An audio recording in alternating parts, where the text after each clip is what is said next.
Um, I have that one, I think. All right, we're live. So just be classy. Be normal. Yes, yeah. What? Be classy, what the Okay, fuck? wait. Be classy or be normal. You have to Yeah. pick one. Yeah, Two we different can't have things. both, Sam. Classy and compared to what? Yeah. It's Yeah. kind of a broad spectrum. And compared to normal. Whatever. Still too broad. Dustin poured me an alcoholic beverage as we were pulling food apart, and then my food decided to not be what I wanted, so I really could give two shits. So Because you're I've gonna been need drinking. those Oh, You're gonna need you those could maps give That two makes shits? me really he's been cranky. drinking. I Sam. should not tell you the kind of drink that I poured for myself, but I'm going to tell the internet. I made myself an old fashioned There you go. in this cup. There you go. Wait, is that like full? Mm-mm. That's not how It an old fashioned was. works, but that's okay. That's a Yeah, grog it's old only fashioned. Wednesday, y'all.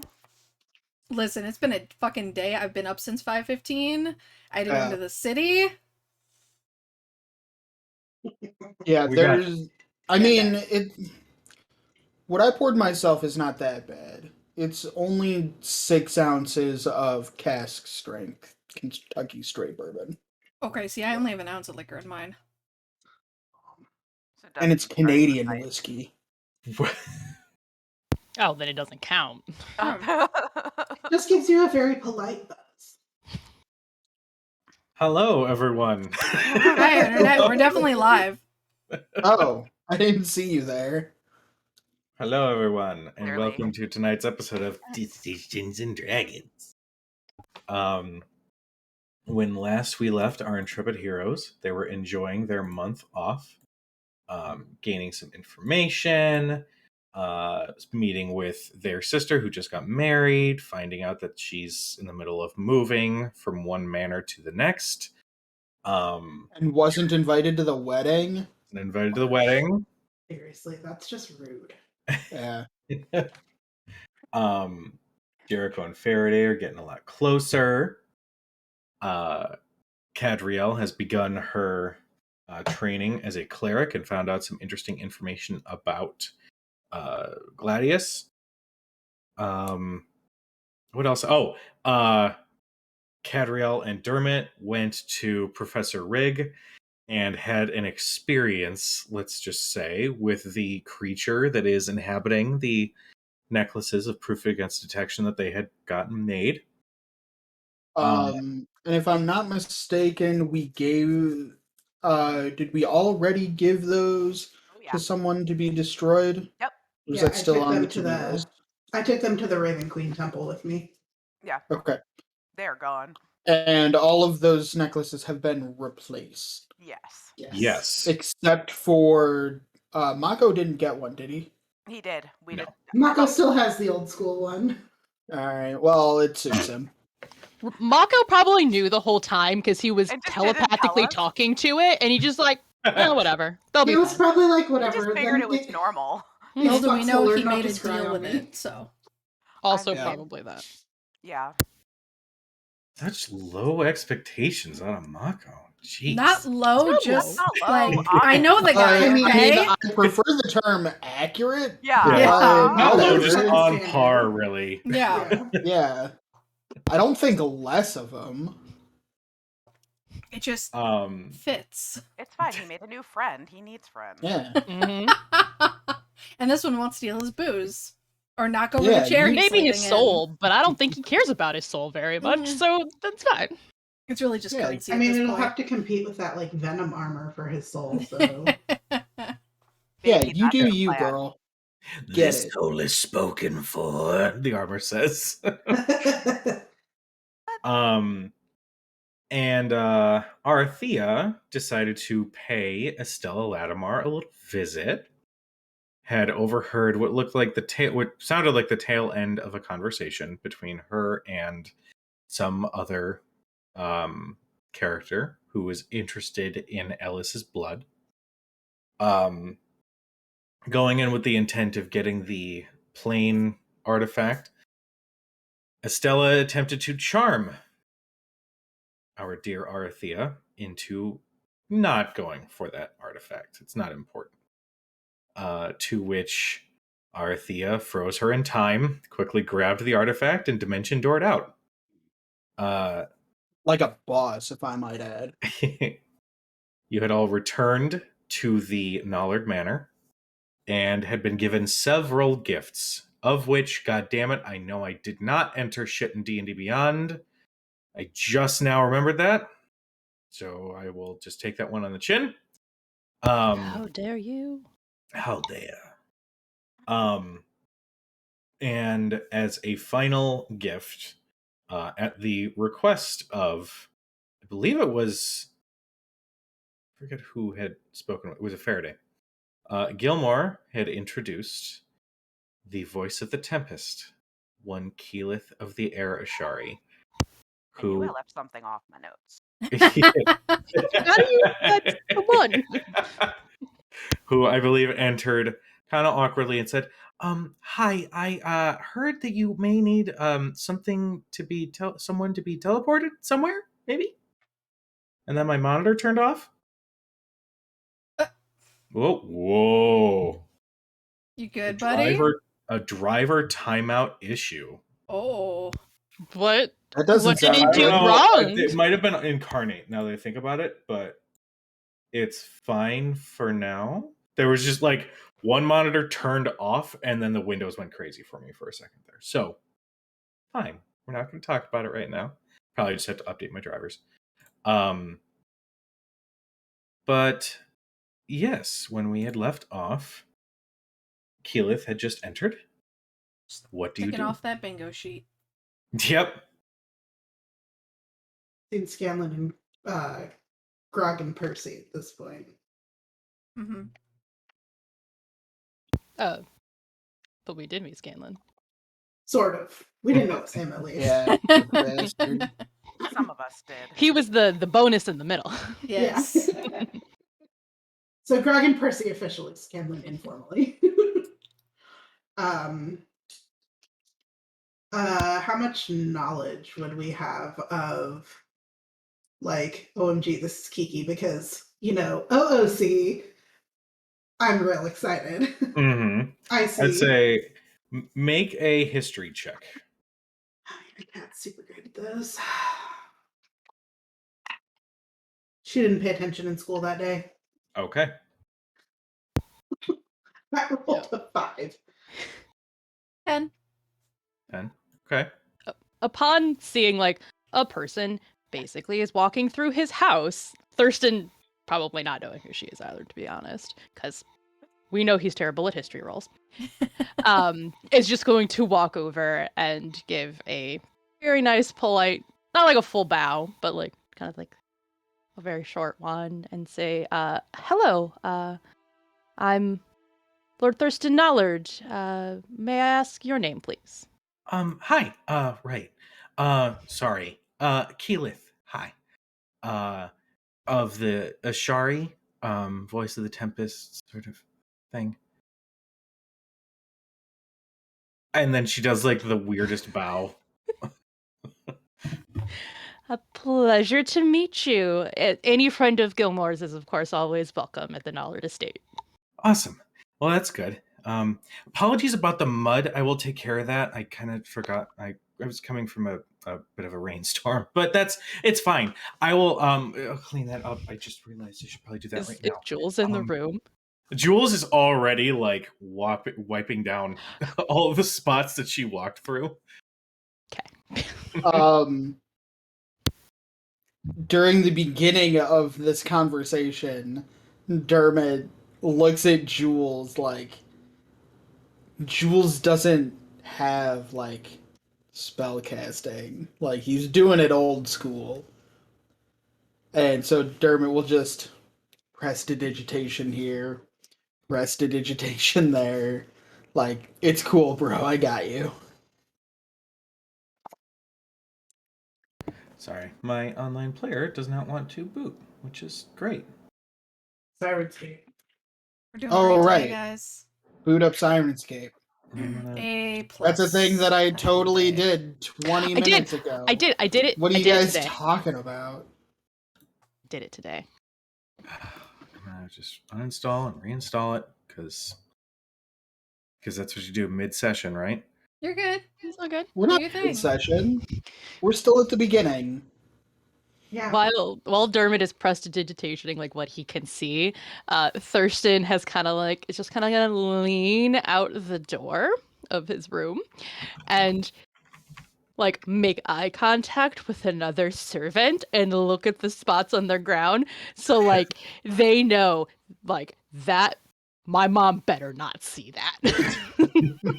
You make that eye contact, and even as Dermot is helping, you definitely see the servants, and they all immediately grab rags and start cleaning up as well.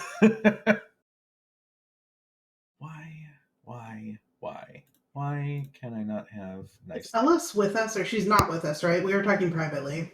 You were speaking Yeah. privately. She is in the garden.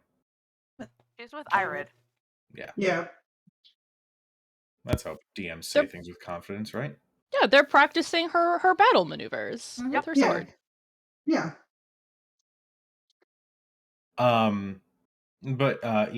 She essentially Keela turns, see that everything's already been cleaned up. Oh, well, must be really nice to have servants.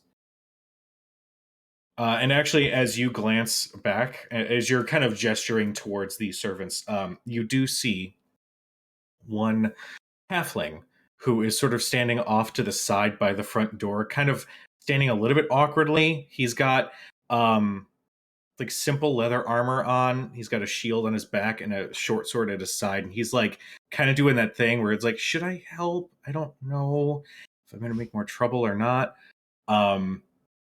But after, shuffling for a few seconds, he does look up and just sort of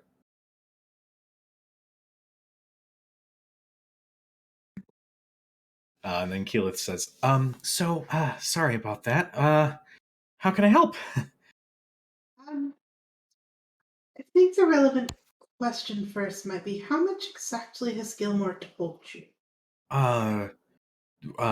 Special friends need someone to be taken care of for a little while. Also, I did not address the role. 10 and above, you know who Keyleth is. I on your history assume, check. kind of for Faraday at least, it's partially because I rolled that nat 20 on knowing who Vecna was in Vasselheim, and she knows who Thordak is. So I'm Mm, assuming that in some way, shape, or form, at least in like Vasselheim, that Vox Machina came up at least a little bit. absolutely. Well, I suppose that is the short of it. I'm Cadriel, by the way. Hi. Arthea Dermot. He might introduce himself. He's likes to tip his hat. Faraday and Thurston. Which I do, but I can hear this conversation.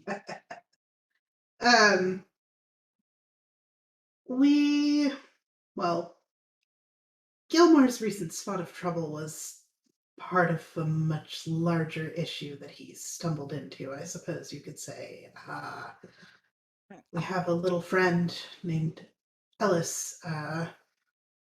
She's a very powerful child, and some folks here would seemingly like to get their hands on her, and we would like to keep her safe and out of harm's way. Okay. Okay. Yeah, that's fine. What do you mean, powerful child? That seems kind of off, but I just kind of want to make sure so I'm not disrespectful. Oh, Uh, first of all, she's blue, though that's not really got anything to do with her powers. Just don't want to catch you off guard, but she's just very gifted in the arcane. yes. Oh, cool. Well, that's nice.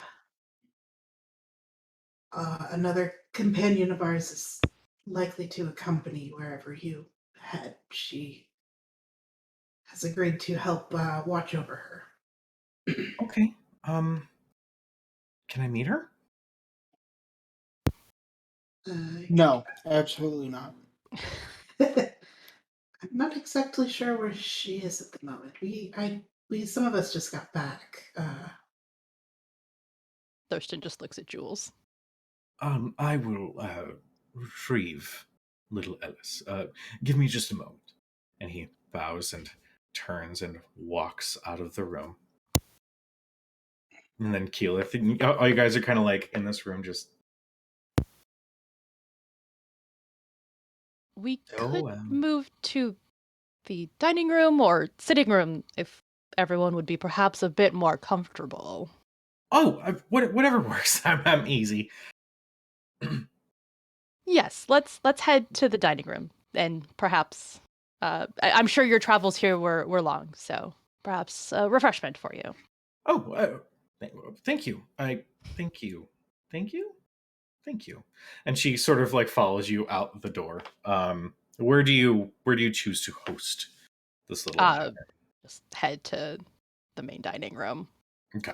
Tends to be where this group congregates, so it's probably the most familiar place for everybody involved. Sounds good. Otis. Do you know Pike and Lady DeRollo? Oh yeah, they're my besties. We recently got to travel with them. It was a very fun experience. Well, Cool. after the incident in Vasselheim, I suppose. I didn't hear of anything in Vasselheim. Just nobody's really allowed to go there at the moment. That's not Okay. entirely true. You could go there fine. Well, anybody that is a magic user, I don't know, Lady DeRollo, in order to Did get Vex have Gilmore the off. Vex moment?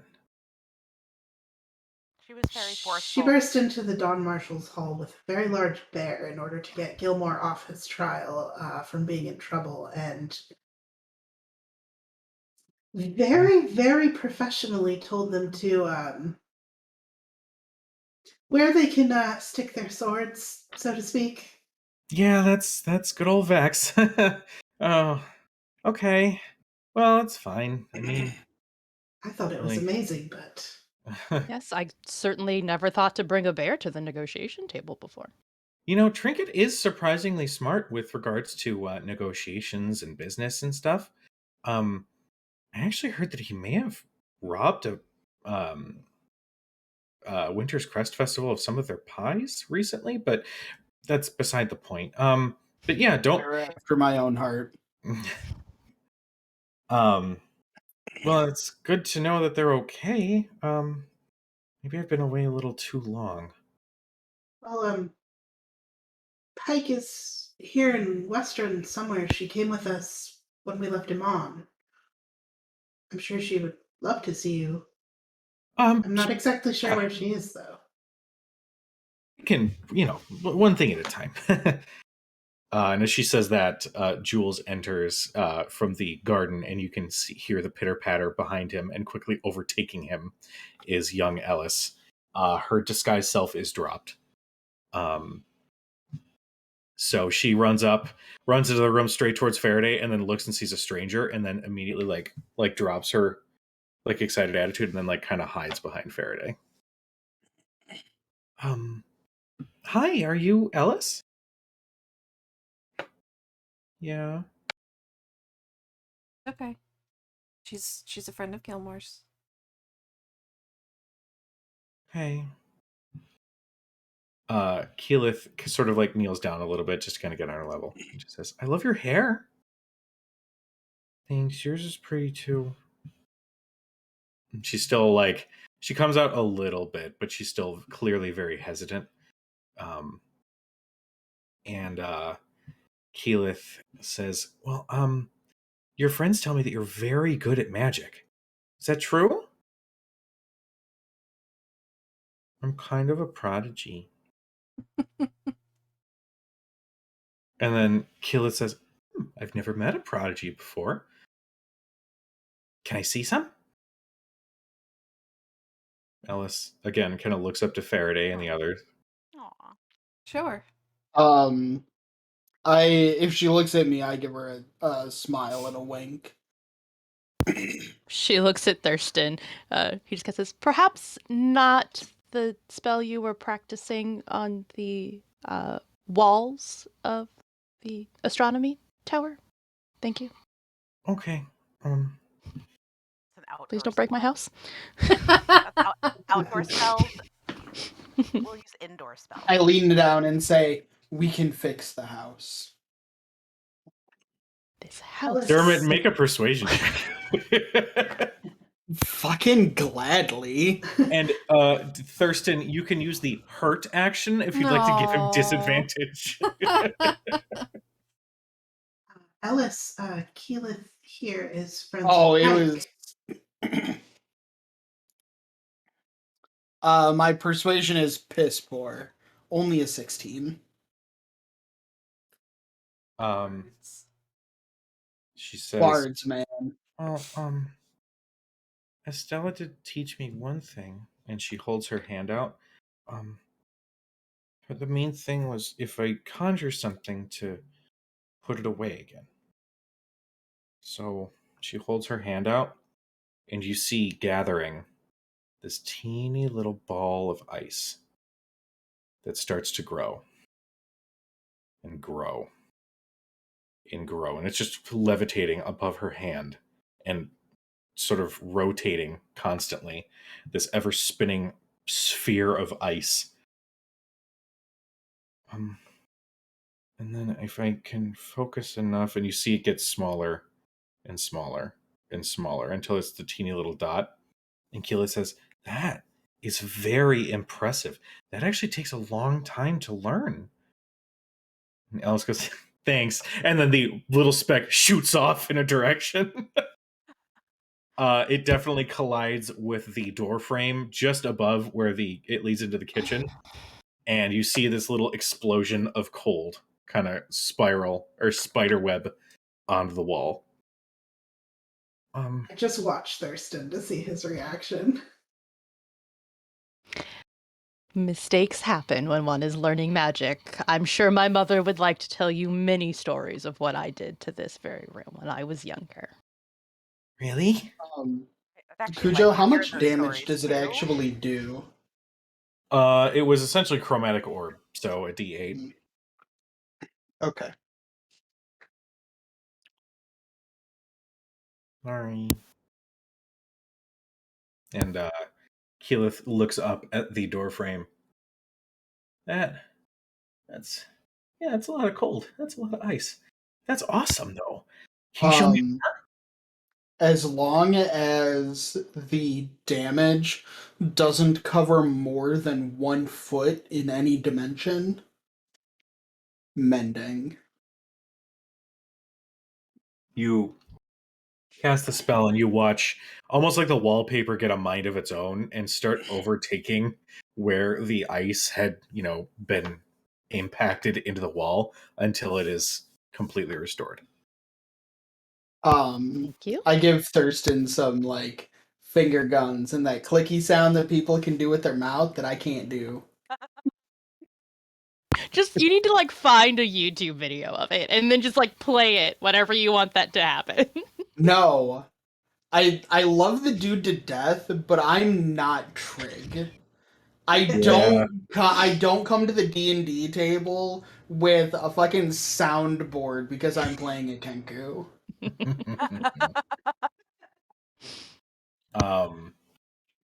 Keyleth says, "Can I see some more? We can go outside, though, for any more, just to, prevent any more accidents. Is that okay?" And Alice goes, "As long as it's okay with Faraday and the others." Let's go outside. You can show us some of your talent with the swords too. "Oh, okay." And then she beelines towards the garden door, and Keyleth sort of giggles a little bit and stands.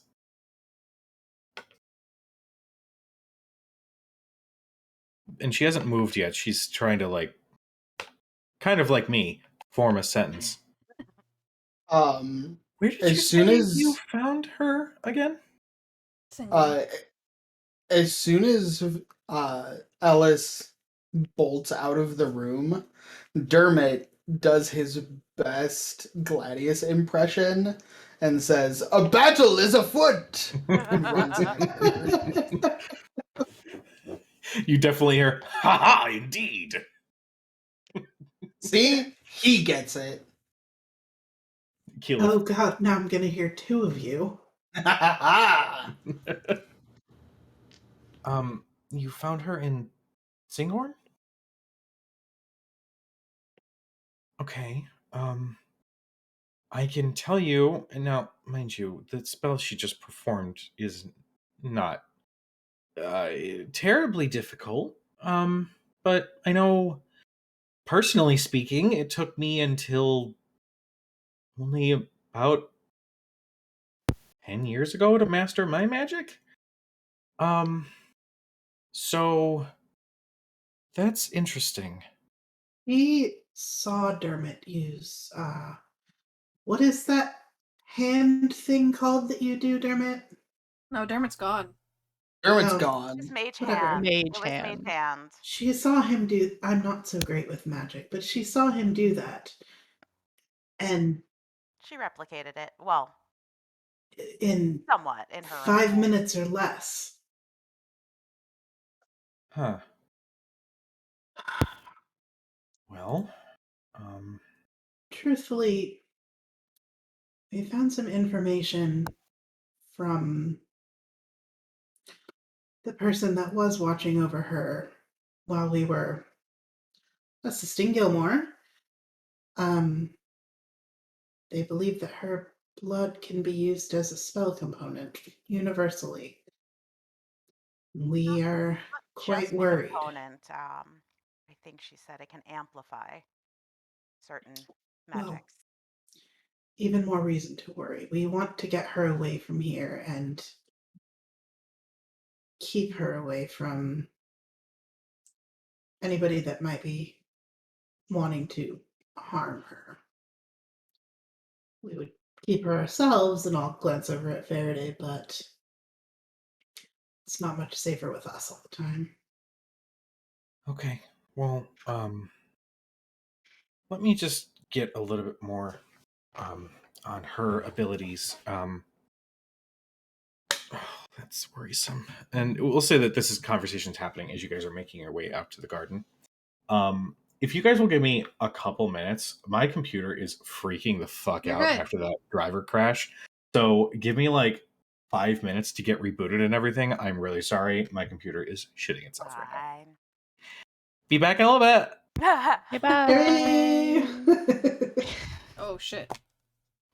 Fucked up my overlay, hold on. Who am I now? Oh wait, I'm probably still me. You're You're still still you. you. You're Sam is probably Cujo half now. of you and half No. You, Rhodes, Dustin, and myself are all squares.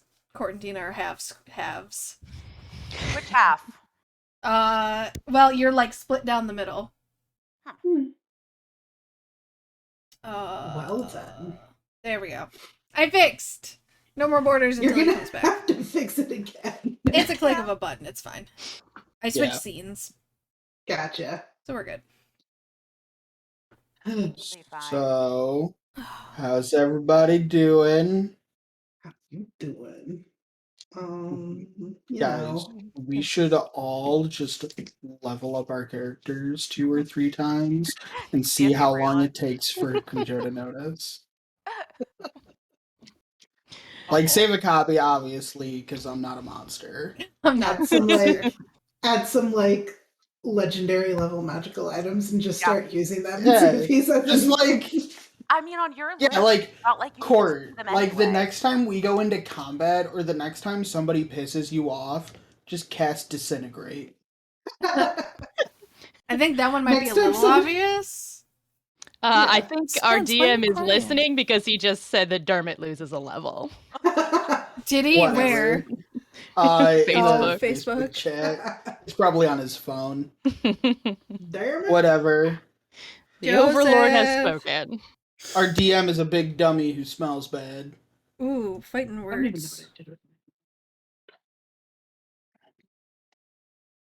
He's gonna No, Cujo's great. We Yeah, he's love pretty him. okay. I mean, I guess. After all these years, you know. After all these years. He's a pretty stand-up guy. After all these years, I just don't have Except the for all energy those to make new times when he friends. sits, the bastard. How dare he? How dare he sit down as a stand-up guy? Shh. But Don't encourage that one. Oh God. What did I do? Dad jokes, McGee.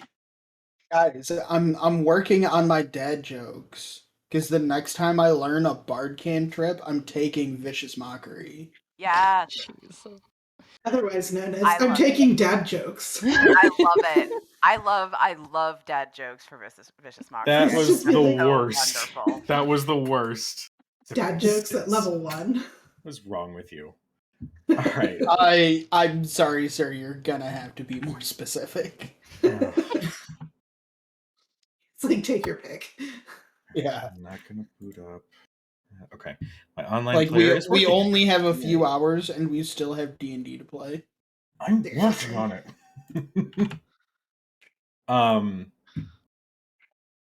So to continue, no, I will notice if you guys just randomly jump up a couple of levels. I mean, now you'll notice That's because you're cheating and paying attention to our private conversations on broadcasted the over the internet. I'm just picturing that Spencer is Ellis right now, like hiding behind Sam, because I keep seeing Spencer walk. I just keep seeing him walk back and forth behind you. he's Oh, is sitting that in where a he is? He's sitting in a chair right in the corner of the room, just groaning at me, like he's getting ready to bark. I can hear him just. Yeah. Sam, you know how yesterday you were saying that he did not move from his spot where I Yeah. left him yesterday? Yeah, it didn't move for Yeah. 12 hours. 4:30 this afternoon is when he decided to get up. Oh my God. What a life, man. Shit. Yeah, dog Oh. life. So, you all step out into the garden, where you guys have had some experiences yourselves. Whether it was Arthea learning how to use a crossbow, everybody kind of having a little bit of a sparring thing, what have you. Yeah. By the time everyone else gets outside, I have already cast heroism on Ellis. Oh my god. And the two of us are sword fighting. Arthea, do you remember when you shot me in the ass with an arrow out here? Yes, very vividly. And did I actually apologize for that? If I didn't, I really did. I didn't mean to do that. It's fine, and it was kind of funny. Well, thinking back on it, it hurt at the time, but now it's funny. No, I don't think it was very funny. I was trying to hit I think it was a statue of one of Thurston's, possibly one of your relatives. I didn't like that one. Yeah, it's my great uncle. He wasn't known to be the best person. It's fine. I think Makes you feel any better? I once saw Vex shoot Scanlan in the ass with an arrow. That was really fun to watch. Huh. I mean, it was fine. Like, he got better, and he's not dead. Did he deserve it? He probably deserved it. He kind of swindled us out of some gold. Scanlan deserves a lot of things, but he makes up for it a little bit. By your tone, I feel like not all of those things are good. As you say that, you hear Ella say, "Hey, pay attention!" And she just like leaps at you. Oh my god. Fuck it. What's your AC? My AC is piss poor at 14. How Okay. close am I to Dermot? Like 20 feet off. I'd say like Dermot is like in the thick of the garden with Ellis. You guys are like All just right. making your way onto the patio. Before you continue, just keep in mind that the 11-year-old does not freaking need your help. All right. I was just gonna block hers with one of my swords. She got a 10.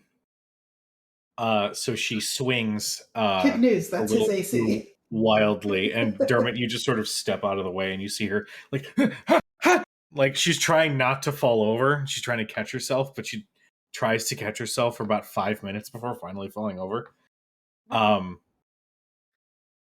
eventually Ellis, you says, have to be sneaky about it. If they don't know you're coming, you're sure to get a hit. "Yeah, but I gotta wait, and I don't want to wait." Wait, one idea.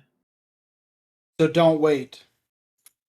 Okay. He is to hide. Don't wait. Surprise Don't them. even wait to move up to them.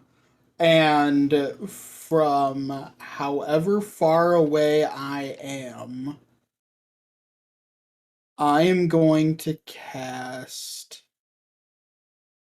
I am going to cast Hypnotic Pattern on the rest of the group that is 20 plus feet off. Oh my god. Wow.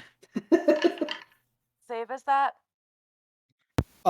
So anybody who is not myself and Ellis probably needs to make a wisdom saving throw. Is it a charm? Is it a charm? It is a charm effect. So Okay. if you're immune to charms, you automatically save. Well, no, Give it's me advantage. a second. I need to look up the fucking stats for Keyleth. She's gonna save. Her wisdom is True. high. Yeah. her wisdom Yeah, should she's be- Are you kidding me? Character. She's a 20th level druid and a half elf.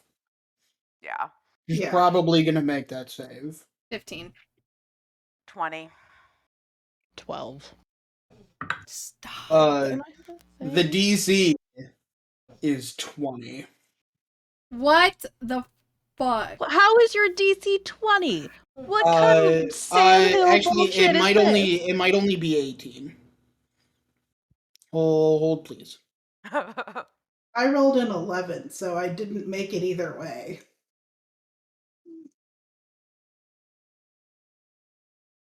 All shenanigans. Did Keela fail? That's a 13 she got. Oh, but she should have like a +7. Plus 10. Oh, Kiki. Oh, wait, no, that's I'm sorry. That's the intelligence saving throw. It's a plus Damn. 14 for wisdom, so that is a Kiki. 17. Well, once Dustin figures out his spell save DC. The DC is 18. Okay. Bastard. So Ellis watches as a beautiful pattern sort of comes into view around everybody else. And everybody And it's just colored ribbons and tropical birds are just flying, like weaving their way around everyone. you guys, Keyleth especially goes, "Hey," and then just stares. Ellis looks, it's like, "What did you do?" Dermot. It's a hypnotic pattern. Well, fix them. But they'll be fine. They're just. I walk over. I nonchalantly just strut my way over to Faraday and put my arm around her waist, and then I drop the spell.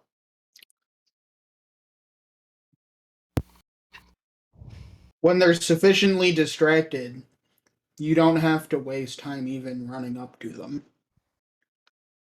I pop out my necrotic shroud. Real. Oh my god. Okay, we Alright, don't need everybody to within prove who 10 feet has of the Cat bigger makes a- you know a what. save. Let's Make me a stop. charisma save. You're making everyone roll a charisma save to get back at the one who is proficient in that shit with like a +12. Yep. Bart, what's your save DC? Fuck me. 15. Miss Jackson. 24 for Keyleth. 28 with a natural 20. All you did was punish me. 18. Literally, all you did was punish me. I kiss Faraday on the cheek and go, you could always scare them too, but it only works on some people. All right. This has been fun and all, but let's ease up on the mind affecting stuff. Not a fan, personally. And she kind of glares at Dermot. Who glares at me? Keyleth. Okay. Ellis runs up to Faraday and like tries to pull you away from everybody else. I'll let her. I give Faraday a little pat with my like sort of wings that are kind of scraggly now that like don't do much, and then put I them reach away. out for a feather before. Oh, You just get like a handful of feathers and rip them out. I don't have very many of those, Faraday. I like vanish. them Watch back. what you're doing with them, then. Do they disappear when my wings go away? I forget if they did or not. Dustin, can you let the dog out? I'll say yes, they please? do disappear. Yeah. I have my own little nuisance. Oh my god. Wow. Outside. He is 100% staring into all of our souls right now, and I Yeah. don't know how to feel about it. Just with the one eye, though. This is the soul Yeah. staring eye. Yeah, The other one is it just, is. you know, Oh, I need to make a puppy. character that's got those eyes. all sense. I know. Do you want to go outside? Oh. You want to go out? Dad's coming to let you out. Go on. Goodbye. See ya. Oh, poor baby. Ellis asks Faraday, "Do they hurt you? Did they hurt you just now? No, it's okay. It's just You scared. sure?" I'm sure. It's okay. See? Okay. Like show her, like, no, Uh, it's okay. Faraday, make me a perception check. Okay. She probably doesn't have her shield on her, so straight roll. 16.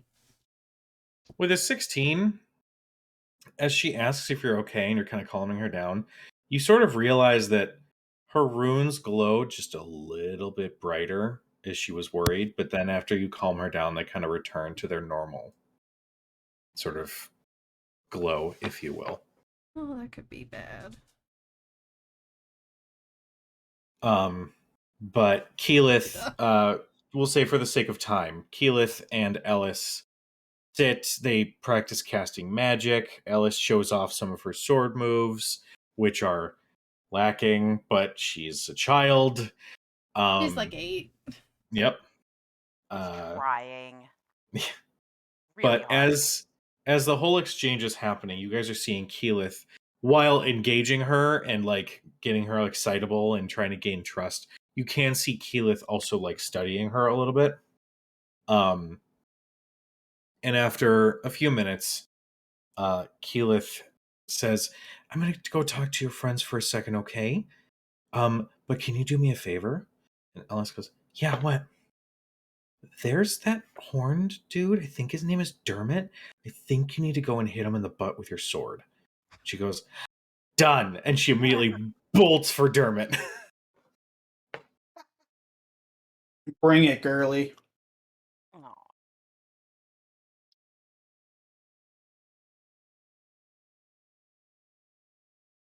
You roll a natural 20. I did roll a natural 20. Well, if you can say nothing else about Ellis, she follows directions. Yeah. Dermot said, "Bring it," and it has been brought. It has been brought in. In a surprising deft movement, she is running straight at Dermot's sword out and holds the sword up almost to bait him. And just as Dermot lifts like a cane or what have you, or his like violin bow to block it, she adjusts herself, pirouettes, and smacks with the edge of the wooden blade 100% into Dermot's ass. You take 8 points of damage. Oh shit! Shit. Ow! That's gonna That leave is a no well. modifier. That is just straight up, just bludgeoning damage from her wooden sword. You're not gonna She be was able to at sit. least she was using the wooden one and not the real short sword that Catriel gave her. Give her up. Oh yeah, ages Um, ago. Oh, you think it's so easy to smack somebody on the butt? Well, let me show you how easy it can be then. I'm gonna cast Fairy Fire. Oh my god. Why are you PvPing the small child? I'm not Are you casting it I'm on not Alice? casting Scorching Ray. Little did you know, I just looked through Keyleth's spell list to see if she had counterspell. Not wasting a Druid slot Stone on can it. counterspell. Ellis needs to make a dexterity saving throw. Jesus. Can't let the 8-year-old have her win, can Of you? course not. As I cast this, I am going to call to her, roll it with advantage, because I'm going to say, now, don't let the flower petals hit you. Don't let them touch you. So I rolled a 6. And then you gave her advantage. Uh-huh. And she rolled another natural 20. Okay. That's my Those instructions girl. very well. She deftly moves in between the clumps and small falling flower petals as they fall from an unknown source around her. Keyleth turns to the rest of you and says, can I speak with you for a moment? Of course. She essentially just kind of like gestures away from Dermot and Ellis for a moment. So, clearly she is of some sort of sorcerer. So, innate power as opposed to learned magic, similar to wizardry. I absolutely have no problem taking care of her. She is quite powerful. I more just want to make sure that that's what you guys want. I mean, looking at her and how happy she is, and she looks over and Dermot, she is like, you essentially have your hand on her head as she's like swiping to try to get another hit on you. And she's laughing. Her cheeks are red and her hair's a little messed up, but she's like, or Keyleth says, I have no problem taking care of her, but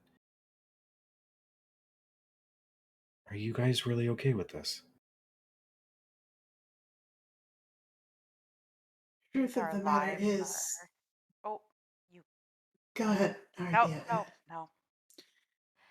The truth of the matter is, if we were able to keep her with us, I think we would. I know she's grown especially close to Faraday, and Faraday feels very close to her, but we're working on some things that are quite dangerous, and there's no way she can come with us and stay safe at the same time, especially if there's people that are pursuing her. As far as we're aware, there are. However, and I'll look over at Faraday. What do you want, Faraday? During this conversation, Dermot runs away from Ellis, but Tick lands on Ellis's shoulder and casts heroism on her. Cute. She just And like then Tick, puffs her chest and just keeps bolting right after you. so now it's 2 against 1. Nice. And I'm out of first level spell slots. So the fight we start later is going to go real well, guys. Yeah. As Dustin burns all of his spells to entertain Glad an I 8-year-old. have backups.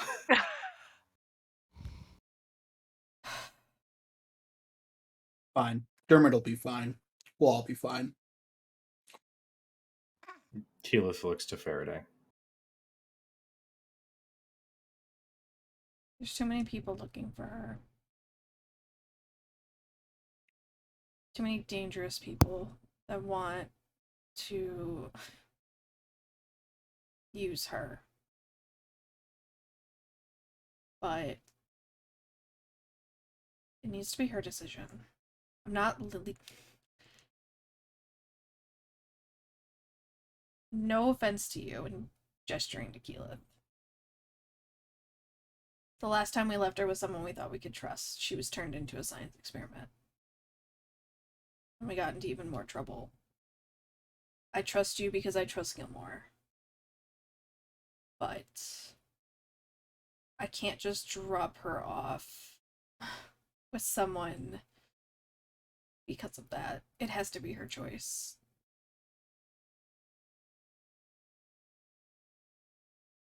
I agree. We only just met like 5 minutes ago. I mean, it's a little abrupt, and I understand the weight of the decision. So I don't want you to feel like I'm pressuring any of you to do anything. I'm merely here to offer whatever assistance I can.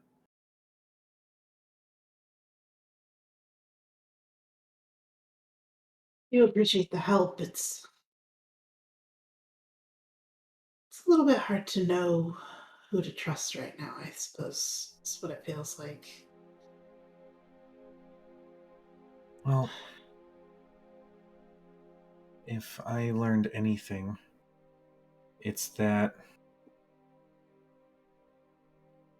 even if there are assholes who break your trust, I don't know. I suppose it's difficult to say this and be able to do it at the same time. I've had my struggles with it, but closing yourself off from being able to do that again is... no. Is Gilmore around with us? Gilmore is at this point enjoying a drink. Clearly, he found a martini somewhere, and is chatting up Jules.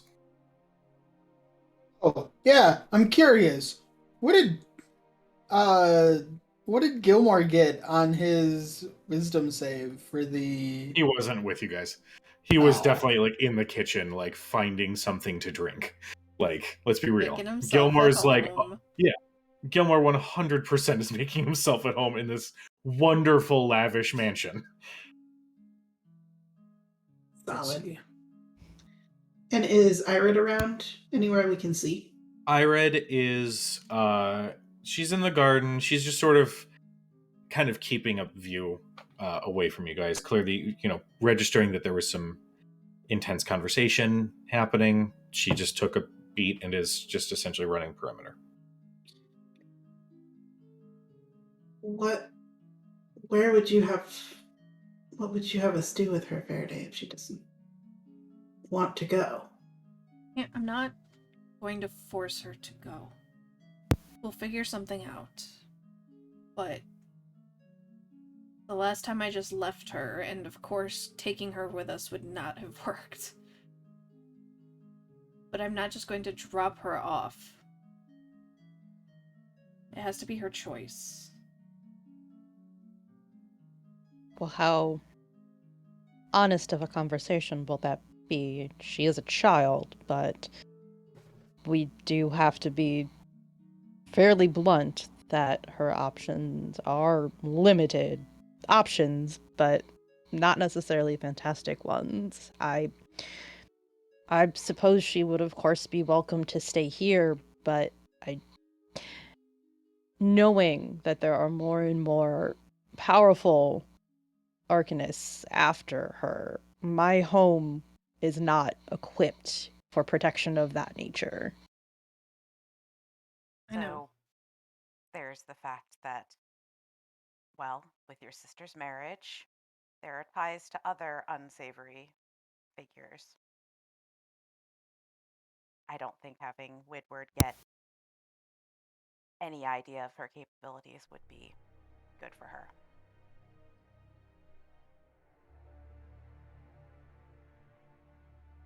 Like, we can just drop her off in the Feywild or with your families, and my family's in Wildmount. I don't think we have many options here, and I understand you want it to be her choice, but if she doesn't want to go, what are you going to do? Stay with her by yourself? I don't know. I just know that I can't force her to go. To start with, wouldn't, well, what are we going to be doing? Because as long as we're here, he could, in theory, stay with us for a bit. but eventually we're going to have to leave.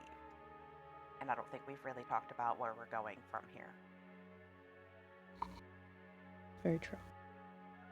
I'm not saying that going with Keyleth is not an option, of course. It's the best option. But she's old enough to make the decision herself. We left her with Estella and look what happened. Keyleth is not Estella. At the time, we didn't think Estella was Estella was Estella. Gilmore trusts her with his life, though. Gilmore trusted Estella. So did Allura. I don't know. Ask her if you truly want it to be her choice, then Verde, you need to ask her that question. But you need to explain to her the options and the benefits of going with Keyleth. Not I'm not staying with looking us isn't an option. I'm not looking to persuade her otherwise. I know it is the best option. And I'm not going to tell her it's not. It's the safest option, it's the best option, but it has to be her decision. Otherwise, I'll figure it out. But I took I think- responsibility for her. I told her I would keep her safe. That's fair enough, but I suppose something to keep in mind. At least something I was always taught as someone who was going to grow up and have responsibilities. He glances around. Sometimes that means making the difficult choice, even if it's not the choice that you necessarily want to make.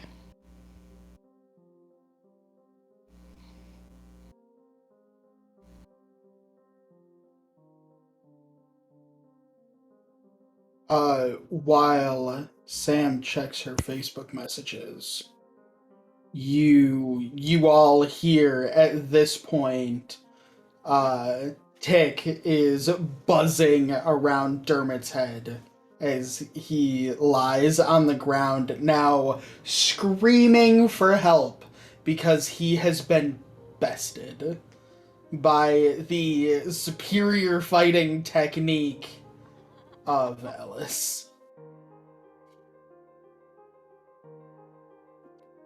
Bujo is muted, and it's adorable. She's definitely got both her hands like wrapped around one of your legs, very clearly like you could just stand up, but she's like yanking you like ha, like just 100% reveling in her victory. Oh god, I'm no match for the power of Ellis and Tick. To which Tick says, "Ha ha ha! You failure." It's I the didn't see worst. Tick That's 2.0 had a horrifying. voice box. No, Bujo keeps enforcing it that it Tick keeps never evolving had a to voice have box. one. I just really like the idea that Dermot made his first little thing and like doesn't know how or why it has a voice box. Like, what the? I keeps built making this thing. noise and I don't know where it's coming from. Like when you put something together and you're like, why is it ticking? Where is the ticking? What just- is even that have Unintended. mysterious ticking noise? He's got a pop-up ad under all the rest of his windows. Oh God. Plus, Oh, I Where's just, that noise I coming just- from? You have to just shut it off and turn it back on again at that point. plus, I just like that Dermot is always like kind of suave, you know, kind of like all about the party, making people laugh, making people smile. But I also just love the idea that something he made sometimes makes a noise where he's like, "Okay, shut the fuck up." Like when Like, you hear the like crazy- bravado just drops. You guys hear that, right? when there's like a cricket No, I don't in the hear house. anything at all. There's a bug that's making a noise like a cricket, and you can't hear. You hear it just Yeah. somewhere can't in the house. find You the can't cricket? Yeah, but you can't triangulate where it is. Yeah. Yeah. That's Tick right now. Like, where's that voice? What is? Yeah. It's the smoke alarm that you didn't realize you had that is Fuck hidden somewhere in your that. house or apartment. It's low on battery. Yeah. Absolutely not.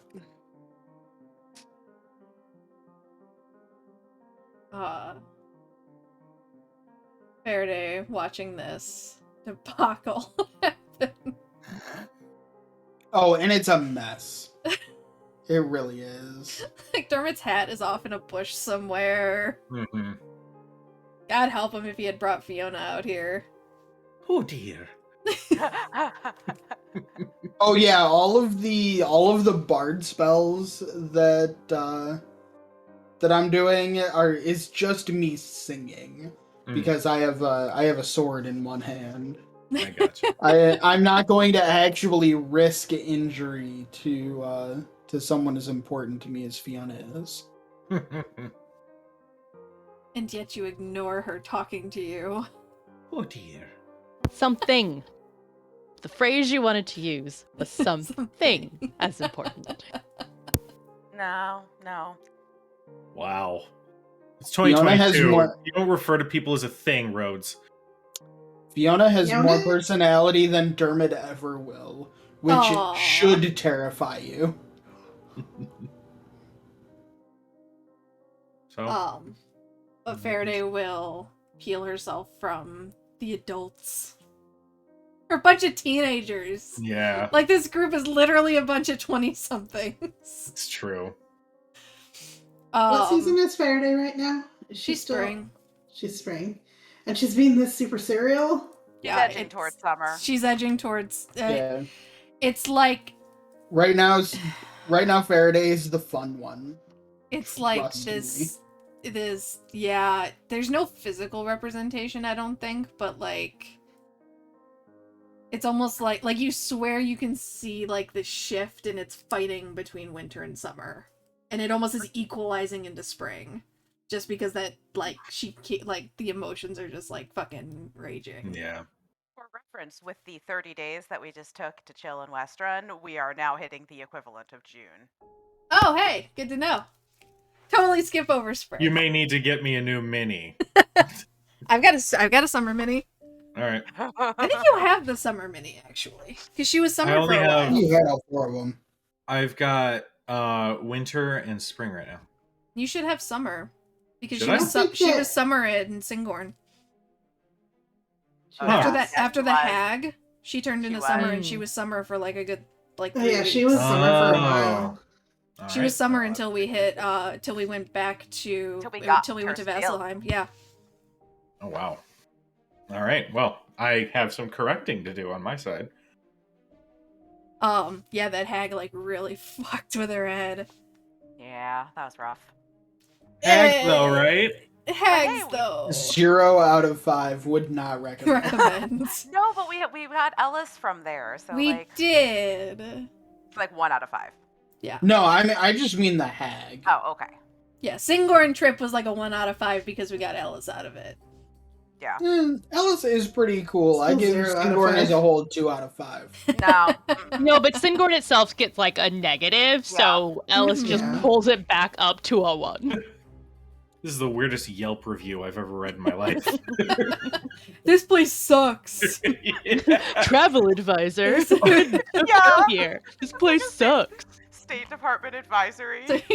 Nobody told me that the management was a bunch of dicks. To be Nobody told me fair, that the management was such a stickler for me taking my shoes off when I walk in. Ugh. Had to leave and didn't even get a refund. Fuck this place. To be fair, we were definitely told that they were a bunch of dicks. Oh, and we did. we weren't really made to leave so much as we like left through a tree. Yeah. Only gave it 1 star because I had to put something. Otherwise, I'd give it 0 stars if I could. No, you're gonna be that person, aren't you? Really glad that Roman Coke didn't get spit all over my keyboard. Oh my god. Gabriel is that person. Love Singorn Karen.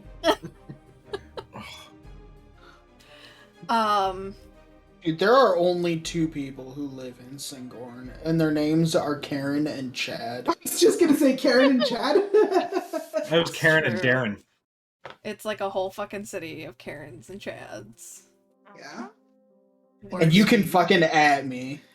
Worst Including place Silver. Anyway. Worst place ever. Ever. Read Kith and Kin. Worst place ever. How it's just widely agreed upon that, yeah, these people are just. They suck. Yep. Anyway. Anyway.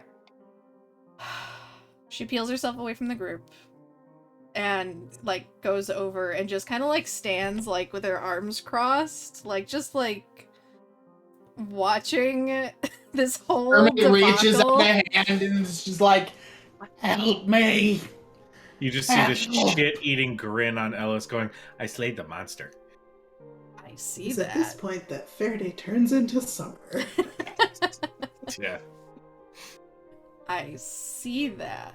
What are you gonna do with him now that you've slain him? I don't know. He's not as fun right now. You could bring him back. Anything but a tea party. I want to do a tea party. I've never had a tea party. We'll make him go get you tea. To fetch me tea. Haha, sucker. And I go get tea. We're having a... Hey, a tea party is a party. Dermot wins. Dermot Alright. wins. You essentially Reverse go in psychology. towards the kitchen, and you guys watch as Jules, who's talking with Gilmore, kind of like eyes Dermot as he goes inside, and you just see him go, if you'll excuse me for just one moment, I don't believe Mr. O'Fairy even knows where the teapot is, and then just follows it after Dermot. Not. I invite both of them to the tea Not party. the- Not the nice China. I'm sure. Not the good China. I'm sure Jules will know which ones to use.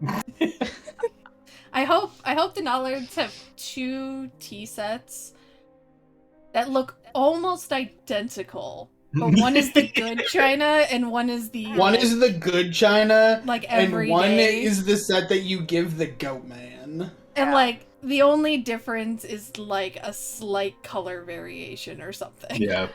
Yeah, I feel like Other one. one. Yeah, once Thurston brought home his friends, there was a little bit of rearranging in the kitchen. Just like, okay, so Put the good this set silver is away. for everyday use, this set is for parties and important dignitaries, and this set is for Thurston's friends. The set of anything that is for important dignitaries and like important meetings literally has an arcane lock on it.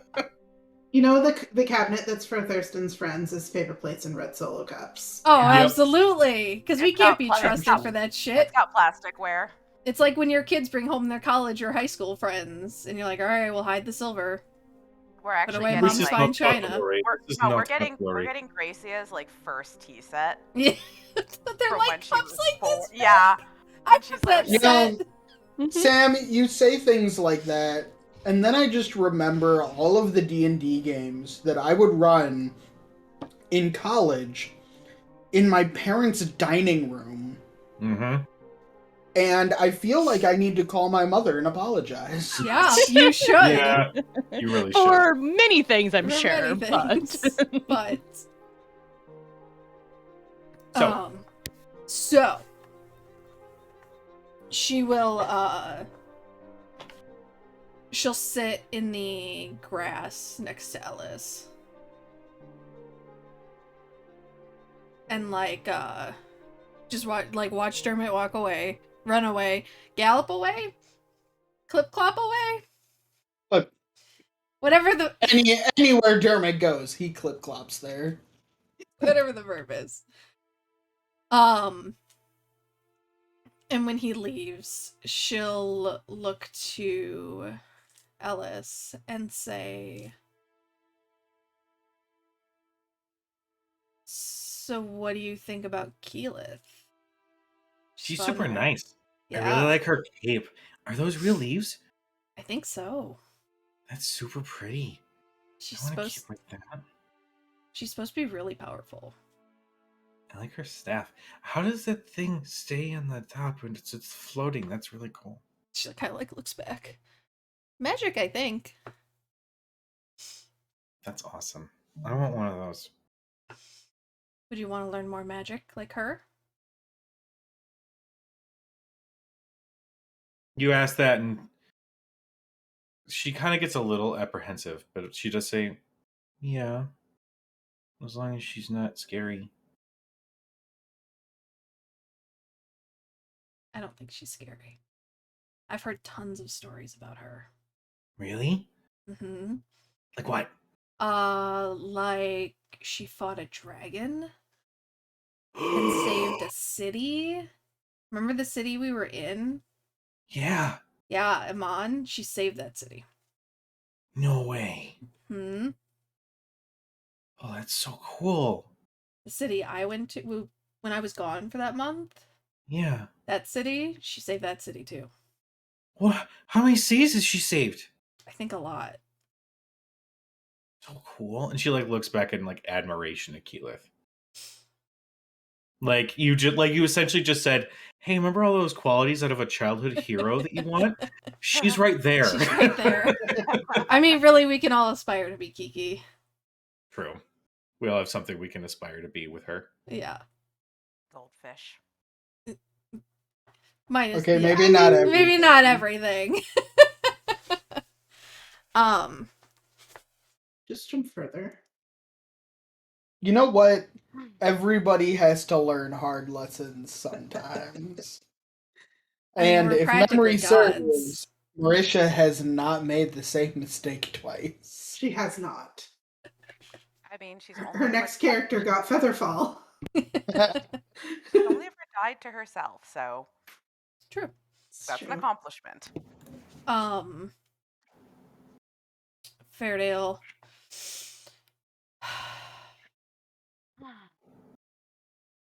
You can learn magic from her. She said she'll teach you.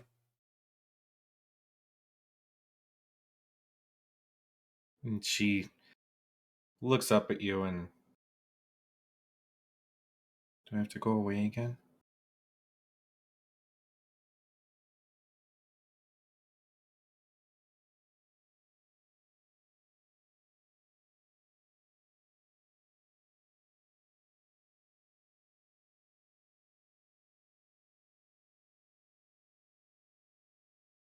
She just doesn't say anything. She gets up and just curls up in your lap. Kind of like hugger.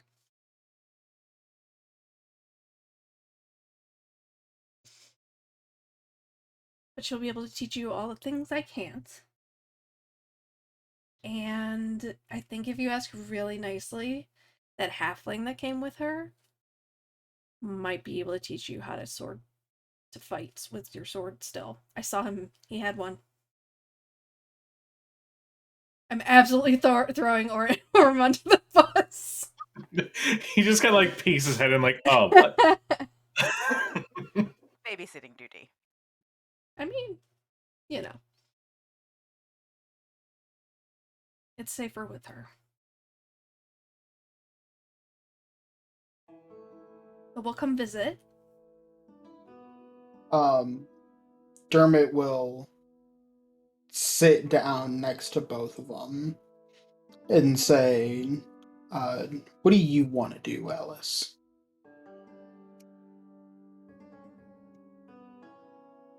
I want to go with you.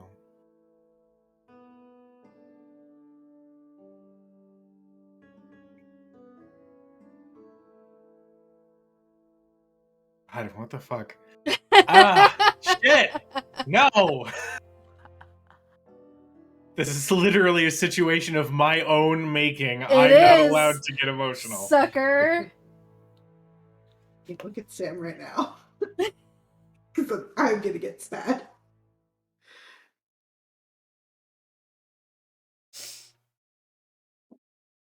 How long?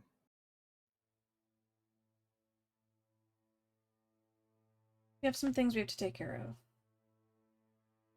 And while I know you can kick butt, obviously, she looks at Dermot. Least of all mine.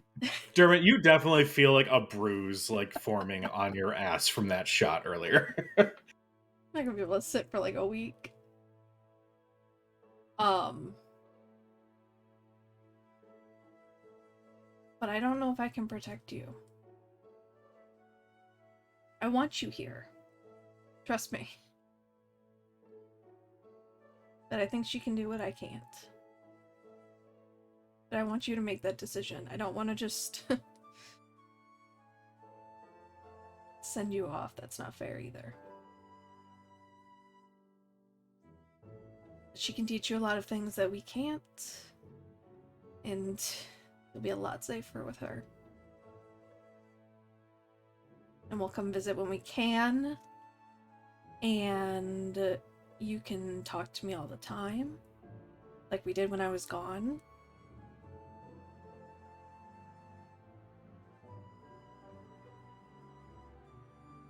But it's your choice. If you don't want to go, we'll figure it out.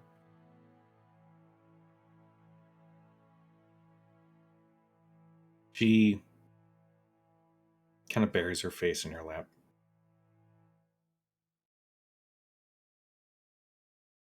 And a few moments go by. I need you to make me a persuasion check with advantage.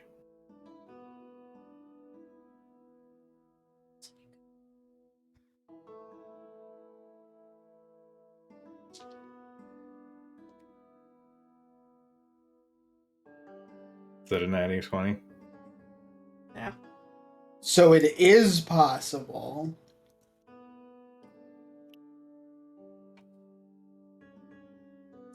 You all sit.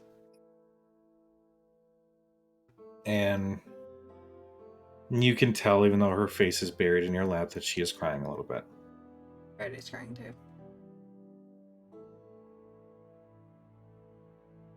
But you see her, she kind of steadies herself. And she kind of sits back up and she wipes the snot and the tears. And she doesn't even she does like the full arm wipe that we all used to do as kids, the Yeah. start from your fingertip and go to your elbow thing. Mm-hmm. And then Just like back a snail again. trail. Yeah. There and back again. Oh, absolutely not. Dermot prestidigitation. He's a partier, but even Dermot has standards. She says, on one condition. Okay.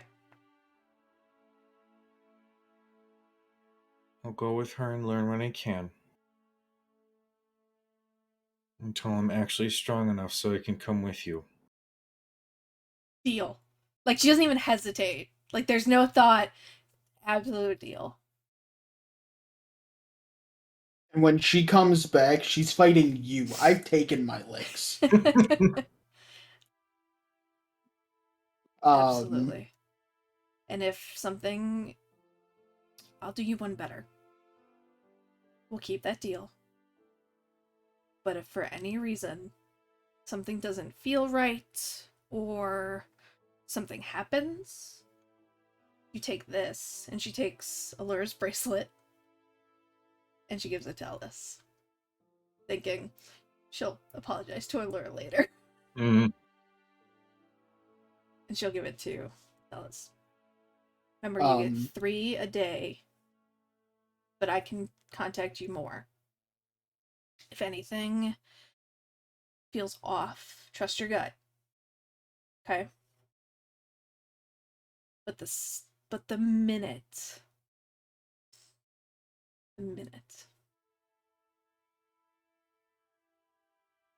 Absolutely.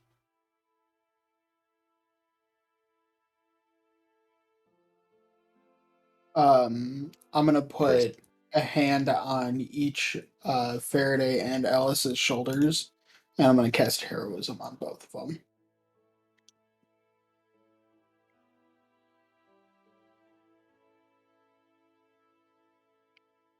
Can I actually just ask for one more thing?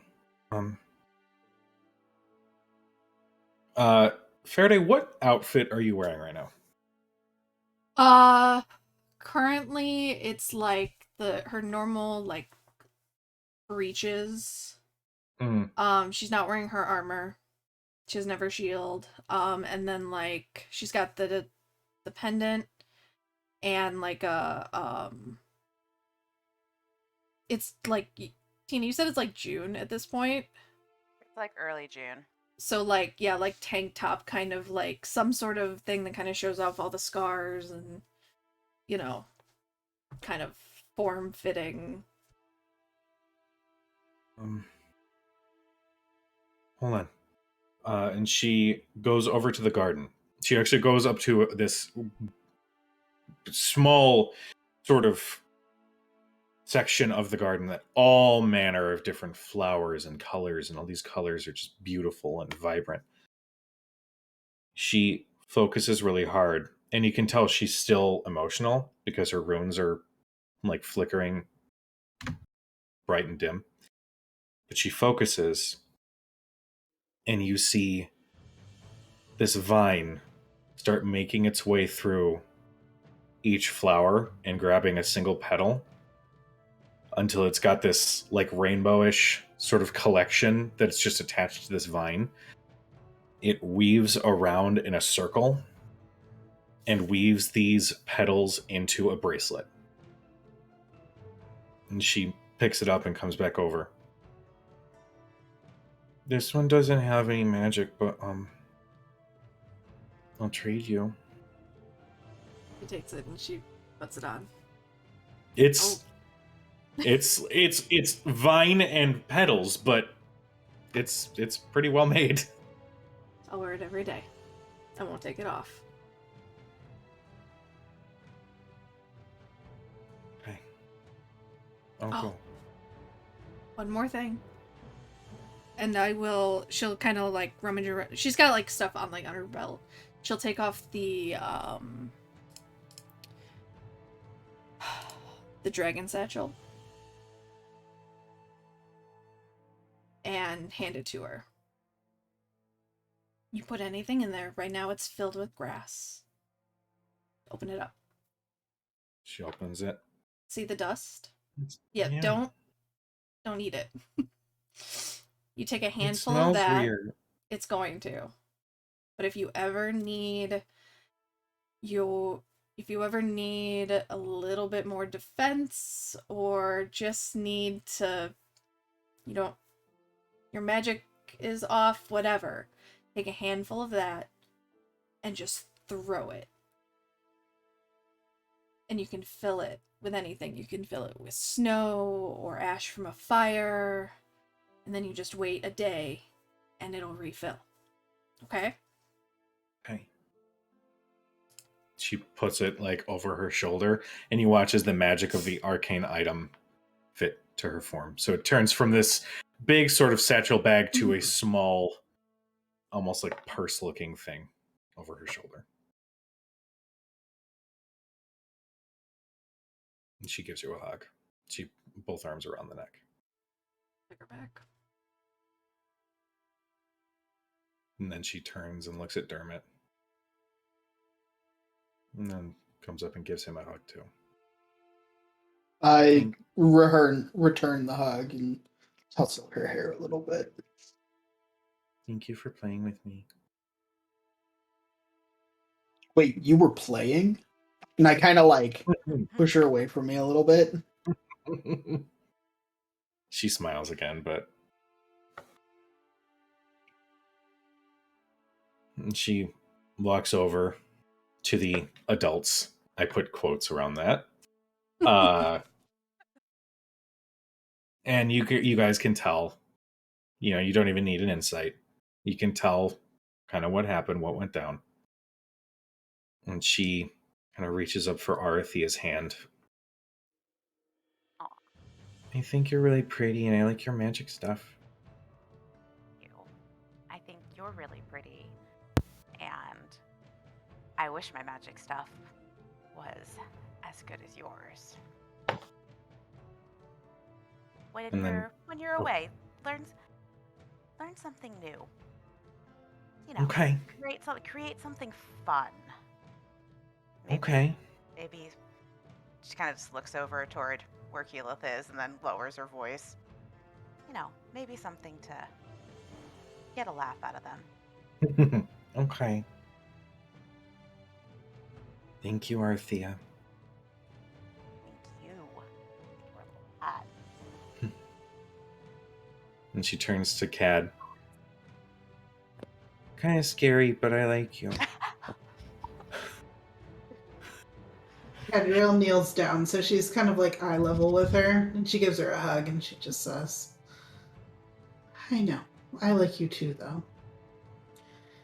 I bet if you asked Irit to go with you, she would want to go. Do you want her to come with you? She actually looks at Keyleth for a little bit, and Keyleth is just being very like, I am not engaging. This is a moment. I've ruined moments like these in the past. You know, like she just I sort will continue to ruin moments like these in the future. She just kind of gives a little wave and smiles, and Alice turns back to Cadrian and says, I think I'll be okay. Okay. If you need us, you know you can call us, right? Keep practicing with your sword. When I the will. wooden one gets too easy for you, start learning with the real one. Okay. I give her a little boop on the nose. She boops you right back, but like in that little kid, don't know my own force, kind of like, poof. Sorry. Okay. Keep them held for me, okay? I will. And she turns towards Thurston.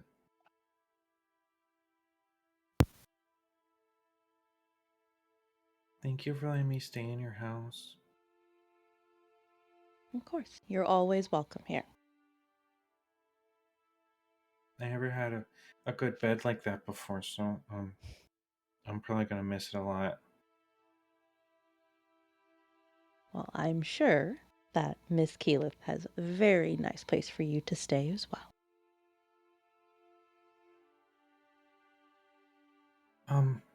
Did you ever tell her about your true origin at all, or no? Or was she Hello? ever? Yeah. No.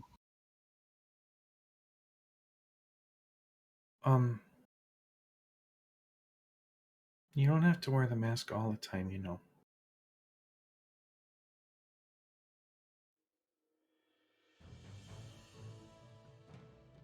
He has literally no response.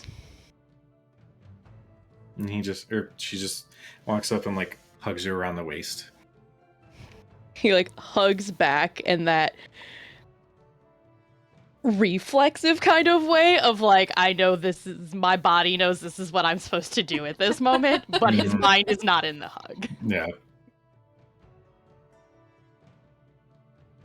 She eventually lets go and looks at Keyleth, who is now signaled for Orem to rejoin her as she finds a suitable tree.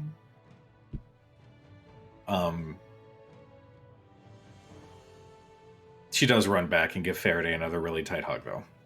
Yeah, Faraday hugs her.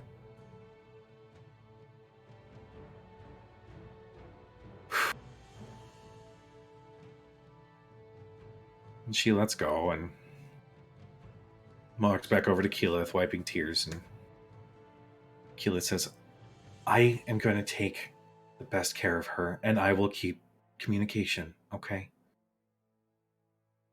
And she's mainly looking at Faraday.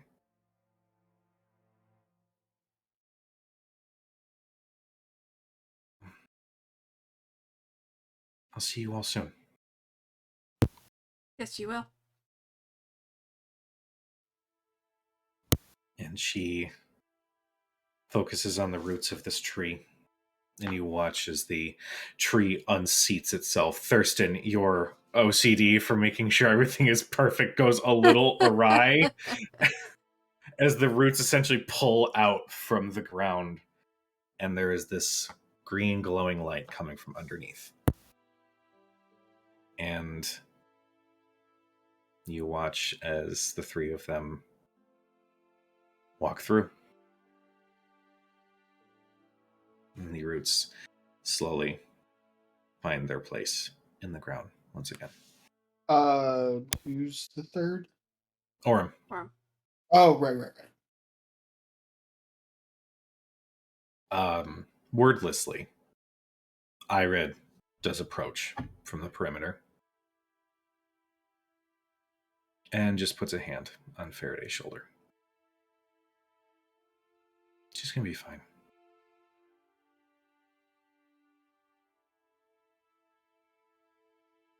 I'll go up to Faraday and like do that thing where like hug her just around the shoulders. It's the right thing to do.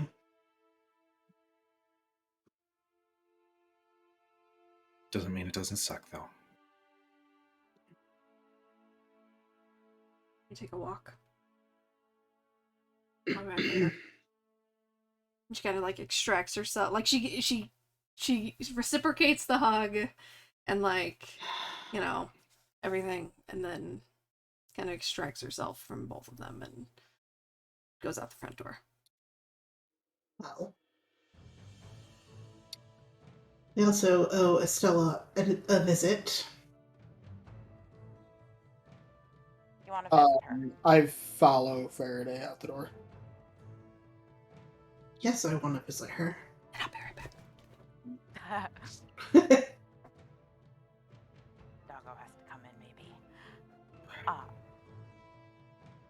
Second person made to cry in a D&D session. Are you counting yourself in that list? No tears fell, but they were close.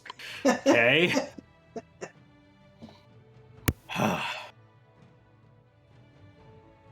Yes, I want to go see Estella.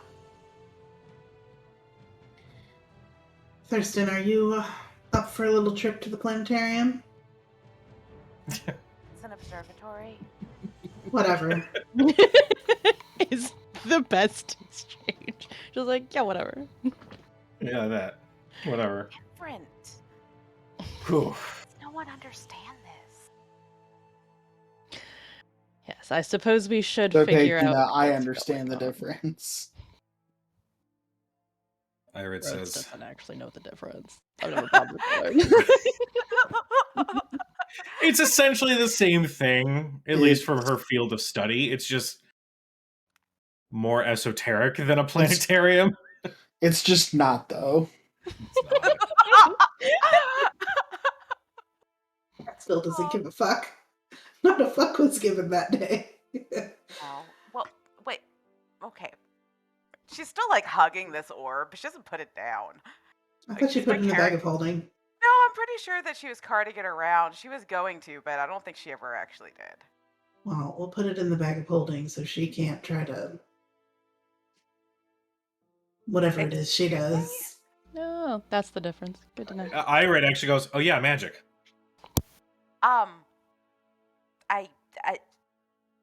Are you gonna take the bag of holding with you? I always have the bag of holding with me, except for when I give the bag of holding to you. Irid just murmurs to herself, these are the people I've sworn my life to. Put it in. Just put it in here, Arthia. I wanted to look at it though. We need to go deal with Stella first and make sure she's not going to cause us any trouble with the guards. But like, what if it gets stolen before I can look at it? In the bag of holding that I'm going to leave with Jules because you just looked at me scandalized that I was going to take it with me. I'm sure that we have time for Arthea to look at the model because I'm sure some of us need to, well, prepare in case the situation potentially goes awry. We are currently dressed for staying home, not adventuring. Kat looks down at herself. She's wearing full armor and has all of her swords on. Shocking. Shocked. This is my Yeah. shocked What face. Yeah. is Thurston wearing? I'd like to know. Oh, Thurston is wearing, like, his nice clothes. Okay. Like, as soon as he got home, he immediately, like, opened his closet happily and has been wearing his nice clothes again. He's like wearing a flinging like, himself fell into his into it. closet. Yeah. A three-piece Yeah. suit and some loafers. Yeah. He's Pocket wearing the square. So what he's saying is he's wearing the impractical shoes and has to go get the practical ones out. Yes, You don't and want to Faraday is go. also not wearing her armor. Faraday's not here. She and Faraday Darwin are would- on a walk. Faraday would like to know where we're going, I'm sure. Irid actually pipes in and says, Cad, listen, I know that you want to lay some hurt down on Estella, but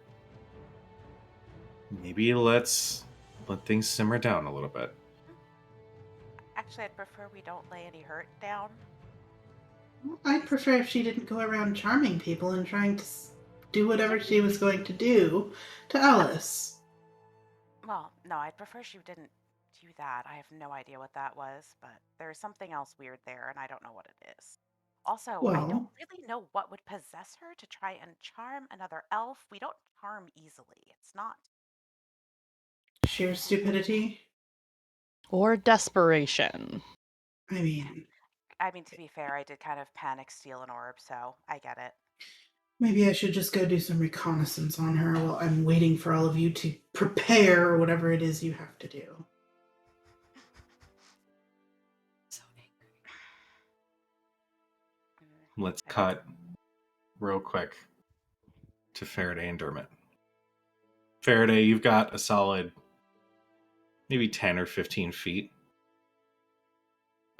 lead, but you can hear Dermot behind you. And he's faster than me, so Yeah, For Yeah, now. that lead is not maintained for very long. for now, give me a level, and then I'll be faster Flippity than floppity, goat man's on his way. you. When she hears him, she'll slow like just a bit for him to catch up. Now, just to clarify, you're like out on the town, yeah? Yeah.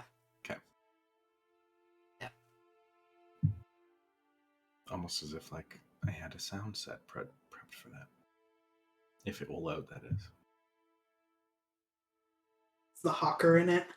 No, I specifically programmed it without the hawker. Just had to make sure.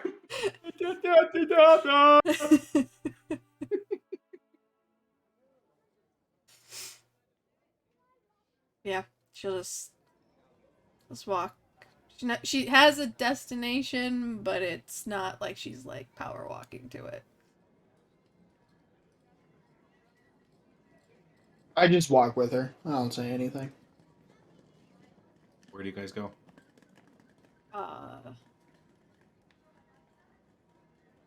Quincy's.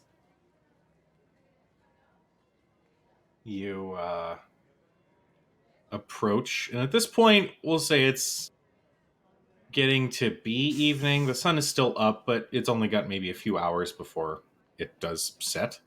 And as you approach, you can see the typical hubbub, general populace that's on the streets. And you look at the door to Quincy's and see that it is cracked open.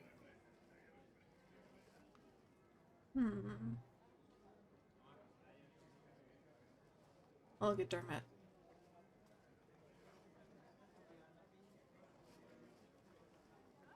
And then just Didn't realize somebody had bought the place already. I hadn't last time I was here. I'm gonna stealth as much as I kind of can. They're windows, right? Yes, there are windows. Okay. Yeah, I'll look through the windows. All right. You can. I will do the same. Okay. Stealth. I don't know if you Go want stealth ahead. checks. Go ahead and make me stealth checks, given that there are several not, like- people that are out on the street. Yeah. Cujo, Yes. very important question. Okay. What is the ground like? It is cobblestone. 25. Disadvantage. Disadvantage. You said 25? I rolled an 18 Holy and I have a plus shit. 7. Fuck. Yeah, why do you think that multi-class conversation we had is that choice? Fair. If that ends up being a Fair. thing that ends up having to happen. Yeah. And God damn. Must be 8 o'clock. I cannot stop yawning. 8:20 is past Fucking A. That is a 7. Can't fucking take you I am- anywhere. I am trying my best, but Can't take Some, you anywhere. some rubber horseshoes would have been an ideal gift from Gilmore rather than that glider.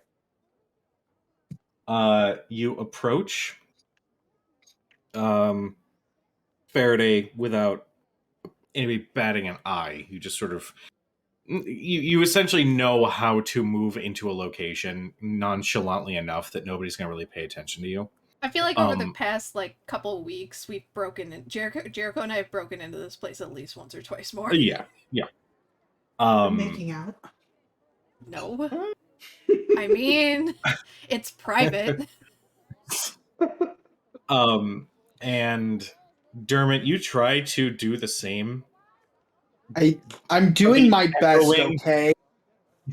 The echoing of your hooves gives you away, as you can see that there are some passersby that do spot you and kind of give a nod, and make it known that, hi, we see you, we're kind of paying attention, whatever. You do get to the window, and peeking in, you can see that where once it was a completely empty bar, you do see several crates and boxes that are scattered about the room. Some are still stacked on top of one another. Some of them have their lids open. You could see some bottles of liquor being placed behind the bar. And opening one of these boxes is a large creature. More pudge than muscle. You could see its skin is this mottled yellowish green. It's facing away from you, and it's wearing essentially like a loincloth thing. It sort of lumbers and turns and keeps putting stuff down on the bar. You can spot goblinoid ears and a bald head. And as Dermot approaches, you see it sort of hunched over, and then you see, and then one of the ears twitches. And turning and looking in your direction is a Cyclops. And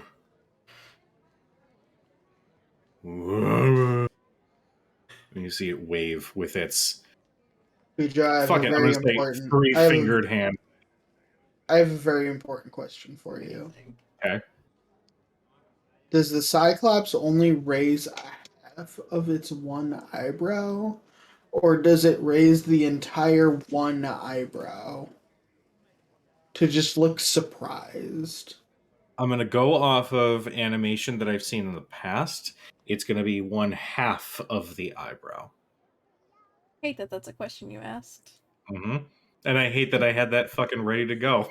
I hate that you had to answer that. Yeah, I said I'm not surprised that it's a question that he asked. True.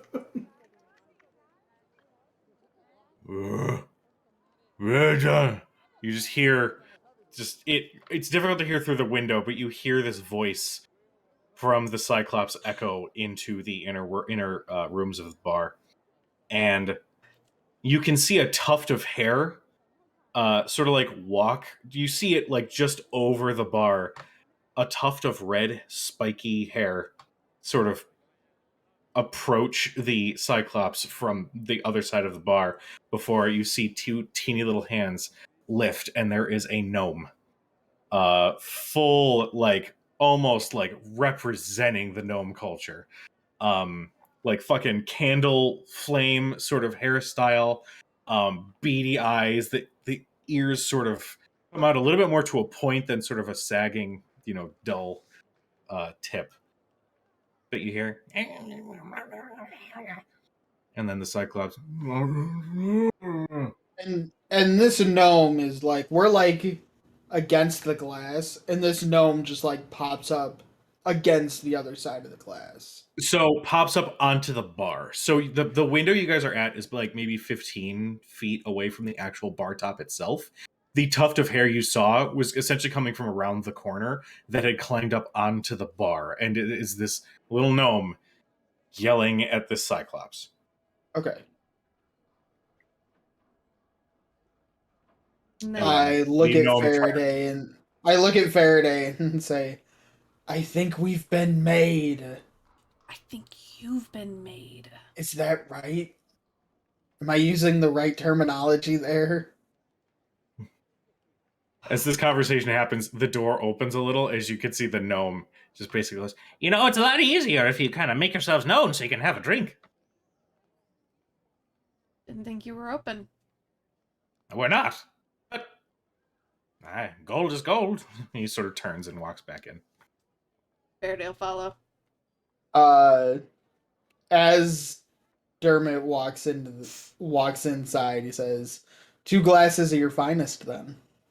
You'll get what we've unpacked, which at this point is... The finest you've unpacked. I like your thinking. Bog, go get the glasses. When you see the Cyclops lumber into the back. Sorry, this is just day 1 of owning a new bar. Starting to get things set up. Hello, I'm Fidget. Removing my hat with his typical flourish. Dermot O'Ferry, at your service. Wonderful to meet you. So, what brings you to this, empty bar? We knew the previous owners, and we're just out for a walk. Well, welcome. And as he says that, you see Bug come back with a small crate. Well, small to him. Crate. And you see he's walking very gingerly. As you can hear glass sort of rub up and bump against each other. Until he eventually sets it down on the bar top very slowly. Very good, Bug. Now, retrieve one of the tankards. We've talked about this. You can do this. You see he gingerly reaches in and with 2 fingers very gently lifts one of the tankards out. Good, good. And places it on the bar. Very good, Bug. And you see this shit-eating grin just sort of spread across the Cyclops' face. So, right. And then he fetches another tankard and pours essentially like cheap whiskey, like whiskey, and slides them across the bar. It'll be just 1 silver for the 2 of them. Faraday will pull out the coin. Wonderful. That's Thank you probably your for the best. Faraday probably gives him the correct kind of coin. Platinum looks kind of like silver. That would be one hell of a welcome to the neighborhood. Hope you don't mind. I'm just going to be continuing to unpack. But stay as long as you like, I guess. Actually, would you mind if I wandered downstairs? Sure. May I ask why? Just... We had come around for some quiet, and right now that's the most quiet place I can imagine. Call it nostalgia. Make a persuasion check. Oh. Can I help with my call it nostalgia? Sure. Yeah, I'll say roll with advantage. Okay. Apparently the dice want it today. 16. Oh, shit. Whatever. I haven't even really looked down there yet, so if you find anything goes bump in the night, that is your problem, not mine. Am I me? What was I your also name realize Fidget. Fidget. I also realize that Fidget's voice is very close to a 1920s announcer, almost like the recap person from Legend of Korra. Wasn't gonna say anything. You know what? I like it. I'm marking this down.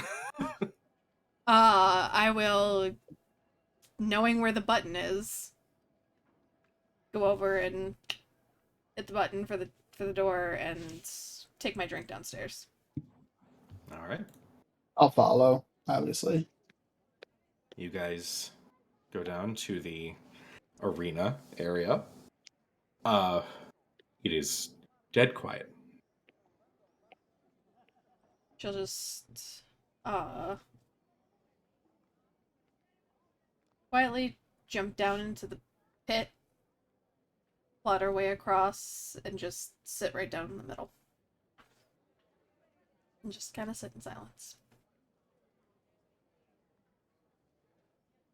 On your way down, Dermot is not heading into the pit. He's heading to the bar that's down there. He's gonna sit at the bar.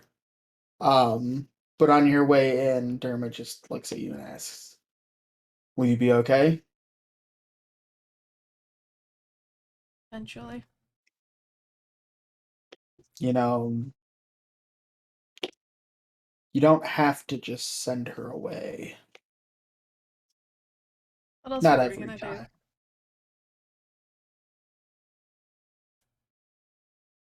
We also don't have to go charging headlong into unreasonable amounts of danger every day. But what fun would that be if we didn't? I mean, Citrus Fields may be a small town, but I'm sure we could make our own fun at the Wishing Well. Can we go back there soon? Sure.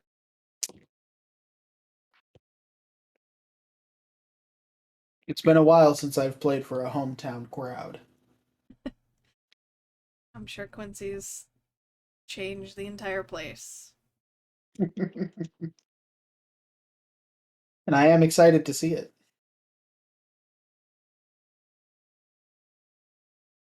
She'll kiss Dermot on the horn. And then meander into the pit. Dermot will feign injury and say, "Ooh, that was one that Ellis hit. She's got quite an arm." And she'll sit in the quiet for a little bit, and then, getting too restless, will start honing her skills with that new whip. Okay. Probably after she's consumed most of that drink, so it's probably not great. Okay. How long do you Until her arm, after the drink, which she doesn't really nurse, and until her arm gets tired, and if it's got a reach at 20 feet, that bitch is a long weapon. She probably doesn't last more than 45 minutes. Dermot, as soon as Faraday starts practicing with the whip, Dermot takes Fiona and begins playing Faraday's theme song and manifests some major image targets for her of all of the people that we have pissed off or have pissed us off or just monsters or anything else that Dermot feels needs a good punch in the nose. All right. With that in mind, after the 45 minutes, your arm gets a little bit tired. Let's cut back to the other group. I realize that as Court has risen from her chair. That's my timing. It's because Court like stealthed away. Oh, yeah. So, Arthea, Mm-hmm. you said you had wanted to examine this orb. Yes. What did you want to find specifically? I would like to. So, in its normal form, it Mhm. looks like just a model of this plane plus all the surrounding ones. Correct. So, is it like a half circle, and then the top part is?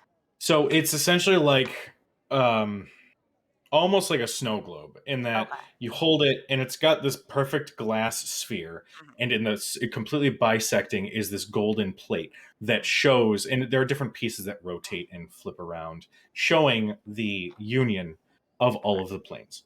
Okay. And then, so in the center is material, and then lots of Exactly. stuff Exactly. around. Yeah. Okay.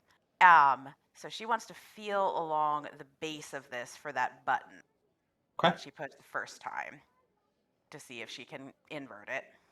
And you find that button, you press it, and watch as the entire golden plate rotates and flips, and you see everything rearranged with still a central quote unquote material plane in the center, but there are some pieces that are sort of clashing with one another.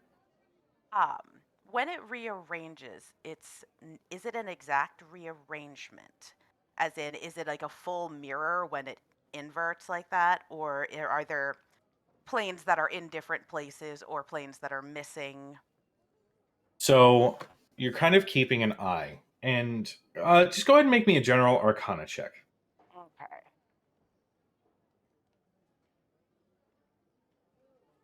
Ooh, natural 20 for 30. Ah, Jesus Christ. Jesus.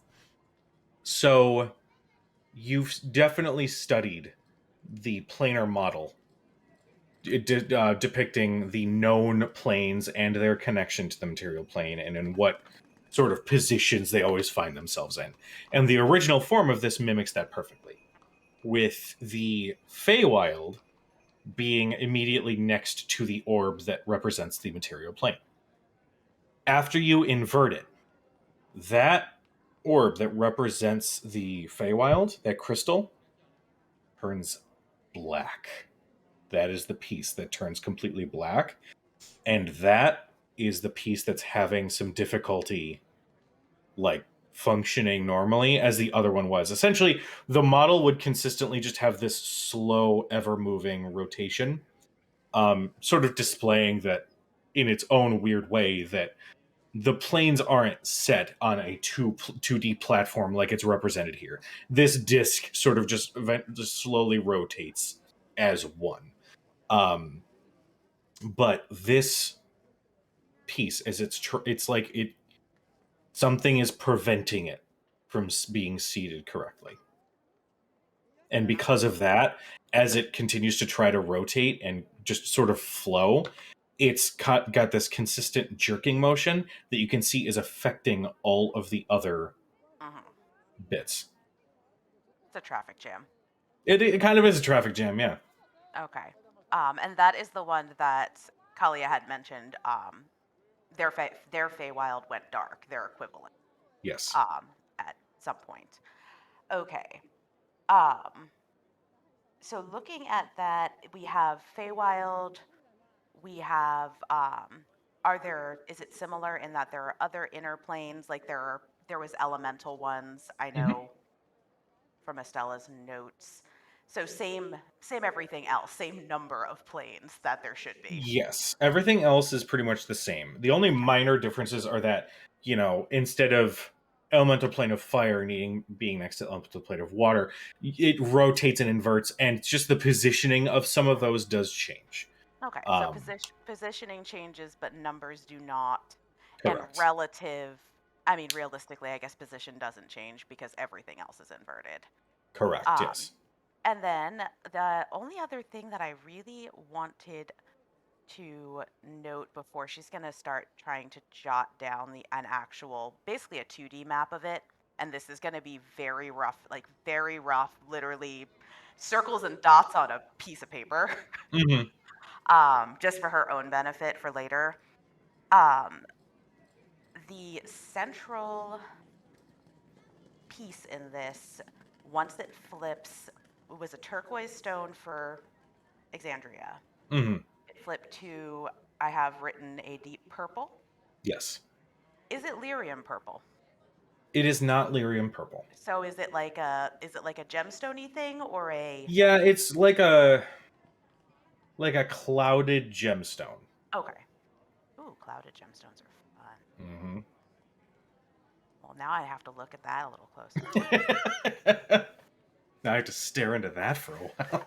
Yeah, now I need to stare at it. Now, yeah, I can't touch it, actually. It's inside glass. That's probably good.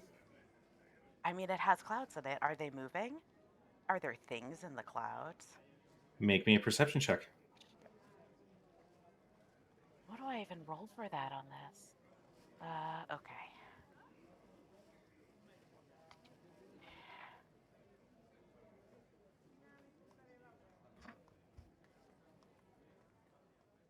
Natural 20.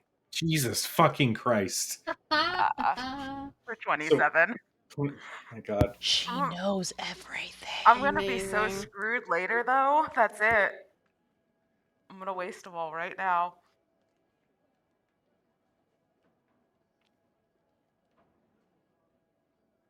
So you look into this beautiful purple clouded gemstone. And where in the manor are you? Are you still out in the garden? Oh, I'm still out back. Still out I back? Okay. sat down on the ground. Okay. I So looked around. Cad had totally just stealthed the fuck away somewhere. And like I just kind of shrugging. Literally Okay. sat down and pulled it out and started fucking with it in the backyard where, as one does. Okay. You focus on this purple clouded gemstone. And you can see that the clouds.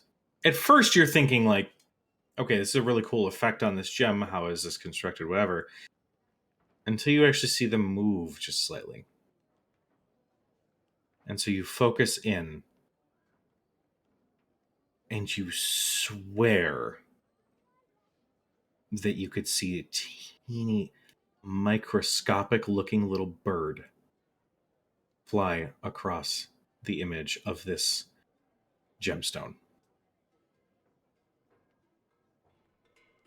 And you focus in a little bit more, thinking, how was that? I need you to make a wisdom saving throw. Oh, Sake. fuck. Is it something that's a charm of any kind? I will say yes. Okay. You and your wisdom saving throw shenanigans. Arthea. What? Oh, okay. Right, yeah. Yeah, Arathea is the one. Yeah. Yeah, I was about to say, in all fairness, most of that at the beginning was all my fault. That was your True. fault. It was just me being a turd. Okay. 26. 6. Okay. So, having recognition that there's something about this gemstone that's pulling your senses towards it, you register that it's not with that insane of a save. It's a charm in that it invites you to look deeper. But you also, with that sort of attunement to whatever is happening, can register that it's not malignant. But you can pull away if you wish. It is entirely up to you Oh. if you want to dive in. Okay. No. Why would we do that? My friends just All right. did whatever. They fucked off. This is what happens when you leave wizards with things and fuck off somewhere.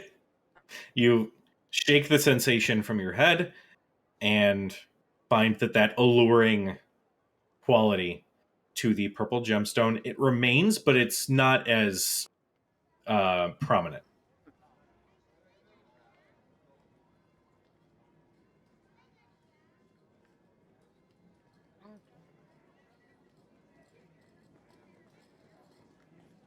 So, as I'm staring into this thing now, what do I see another bird go by or anything? I will let your perception check ride. You do see a small flock of birds just pass through this image of a cloud inside this gemstone. No idea what that means, but she's staring down with probably like with her face right up against this thing with one hand on it, her other hand she's writing, and there's like a piece of paper on the ground next to her that says birds. Yeah. With Like- that, Yes. Thurston, what are you doing after that conversation and Mm. after Faraday had left? He probably, kind of seeing that most everyone is dispersing, he probably heads back inside to just check on the house, make sure that his dining room is actually put back together after the chromatic orb in the wall situation. Just kind of he heads back. He's not doing anything special. He assumes that assumes that his friends are not going to just scamper off and do stupid things without Inviting him? everyone getting back together first after that very emotional moment. She's like, everyone just needs a minute away from each other, but everyone will come back probably like by dinner, he assumes. Okay.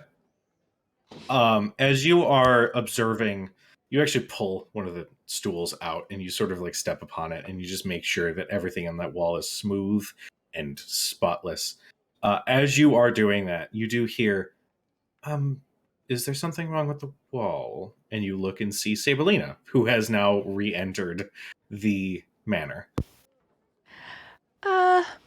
Well, do you remember that time I almost burnt down the stables when I was 9 or 10? Mm-hmm. I'm intimately familiar with that memory. Well, I think I'm beginning to understand the stress you experienced having a very magical child in the house. You were difficult to keep a good track of.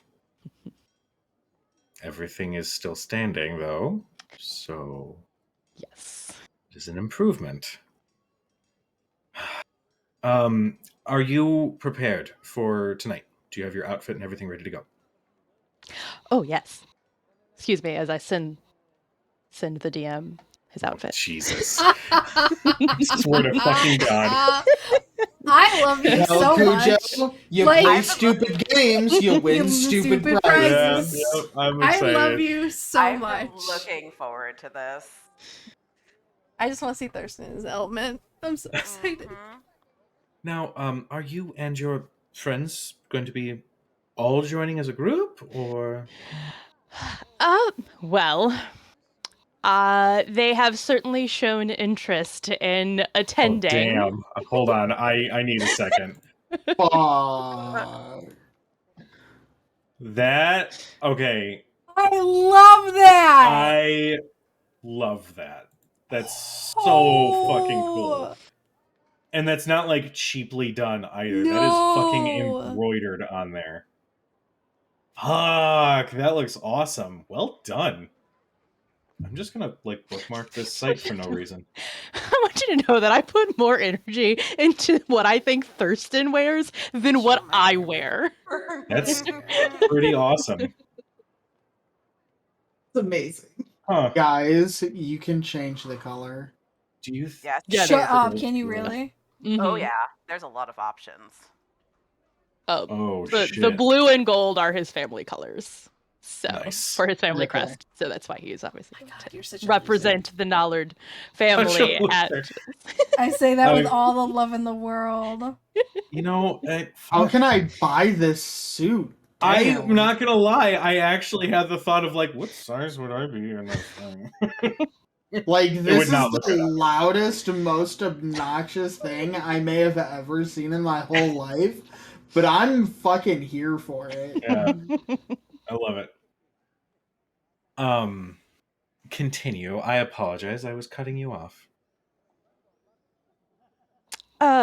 Yes, Thurston will, just explain. Oh, yes, I did think that I would wear, well, I had it commissioned actually not too long before I left for Whitestone, so I haven't had a chance to wear it yet. But the new blue one with the gold. Yes, I was quite fond of that one. I like the design. Yes.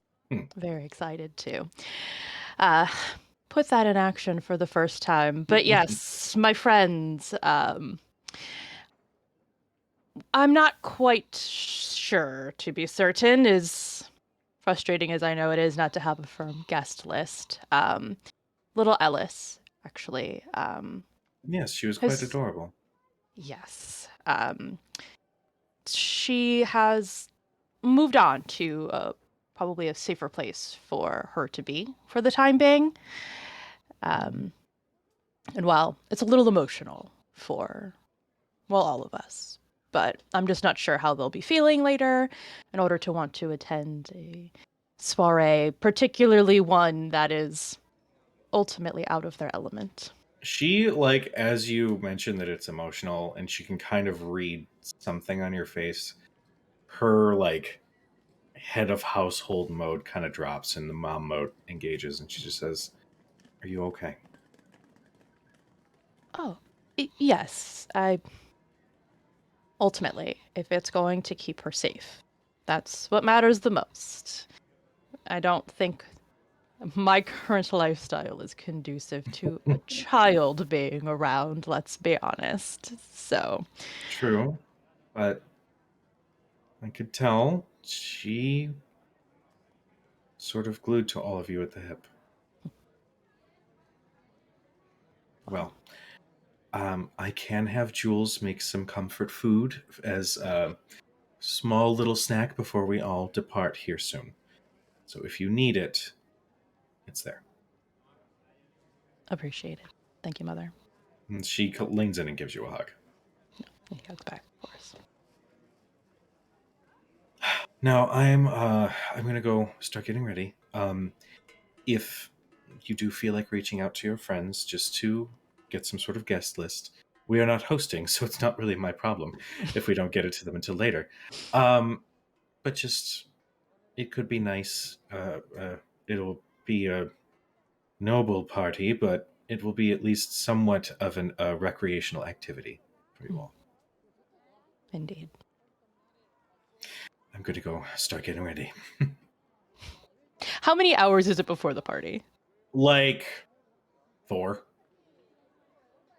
Yeah, that's an Barely enough appropriate time. amount of time to need to get ready. Thurston is currently thinking, oh, I should probably start getting ready for the party as well. I need to, like, do my hair. And by do his hair, he can literally just make his hair longer or shorter. But choice. But know he's what? got to that go works. stand.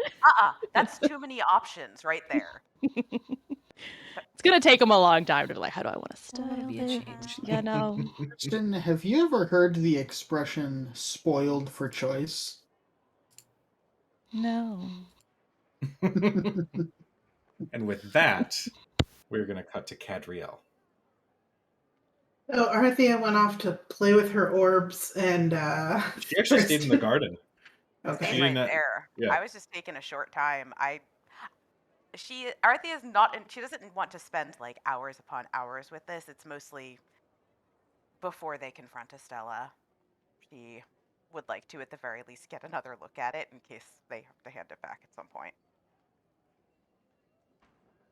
Well, because what I'd like to do and what they would like me to do are not the same thing. It is your character. Your character choices are yours to make. Not there.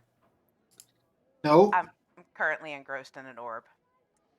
I am And not Thurston is- around to ridicule you or judge you or be a voice of reason. None of it. Get your ass arrested, though. Oh, she's rolling dice. I hear it from the living room. If you get arrested, I'm unlikely to bail you out. I like that. I like that Tina was like, "Get your ass arrested." Oh God, she's rolling I dice. rolled a 30 for stealth. Oh my Oh, God! Jesus, This is she's the second gone. 30 tonight. Batman, Okay. I am the knight. I am going to slip out of the Nullard estate. And I am going to head over to the observatory. Okay. With your 30, surprising no one, not a single soul sees you leave or sees you in the streets. But you make it to the observatory. Maybe about 45 minutes walk, I believe. But you do have it in your sights. Am Am I able to just go in, or is it locked up usually? I'm not exactly sure. During daytime hours, it is open for those who wanted to come and study or for those who work in the observatory itself. Nighttime, however, it does have a finite closing time, so they do lock up. I will wait till I see somebody either go in or come out, and I will slip in behind them so I don't have to open the door myself. Okay. There is a younger man, maybe 18 or 19, human looking, who does open the door and step in, and you sneak through the door opening. I would like to go and basically find where Estella is and see what the hell she's doing, if she's talking to anybody, or if she's researching anything, or if she is actively looking for Arthea, anything I can find. Okay. Make me a perception check. 27. Okay. So you're keeping your eyes and your head on a swivel as you're taking everything in. As now this went from a place of welcoming where you felt safe to now I need to keep track of any security measures, anything like that, and keep an eye out for Estella. Given that this is still during the day, you make your way up the stairs to the observatory itself, and you can see that there are some other possible students or researchers that are sort of milling about, handling their business. You do spot Estella over at the observatory itself, as she is very clearly working on something. She's examining the telescope, looking out into the stars, and it looks like she's busying herself. With a 27, though, you can spot, and you're about 45, 50 feet away, sort of essentially disguising yourself as a student, just sort of, moving about the room and keeping out of her sight and out of anybody's way. You can see that it looks like she's talking to herself. And with a 27, you can read her lips. And she says, "No, I don't know what I'm going to do. But that's not for you to decide. That is my choice. No, that is a rash decision. I will not allow you to make it for me. I am the one that is in control. You forget that I've experienced this multiple times before, and I can shut you out of my mind if I need to." And she slams her hand down for a moment, causing a couple of students to look. And she just says, "Sorry, I almost dropped something." And these students just kind of shrug and look away. And you can tell that she takes a deep breath and then focuses back into her work. No further conversation.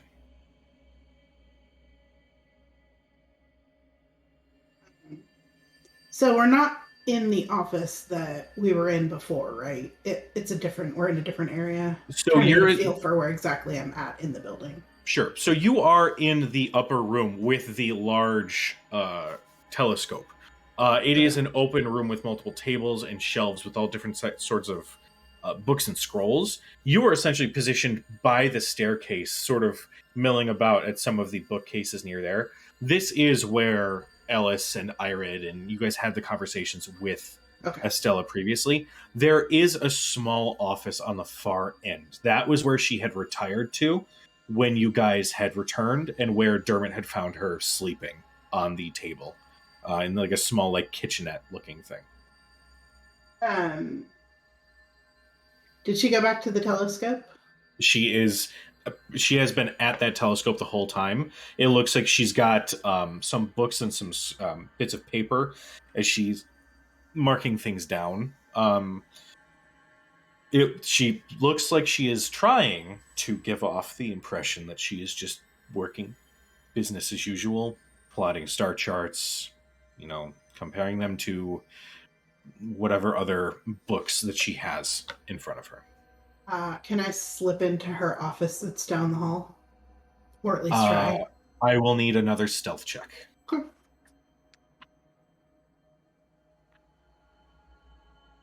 What is my stealth? 18.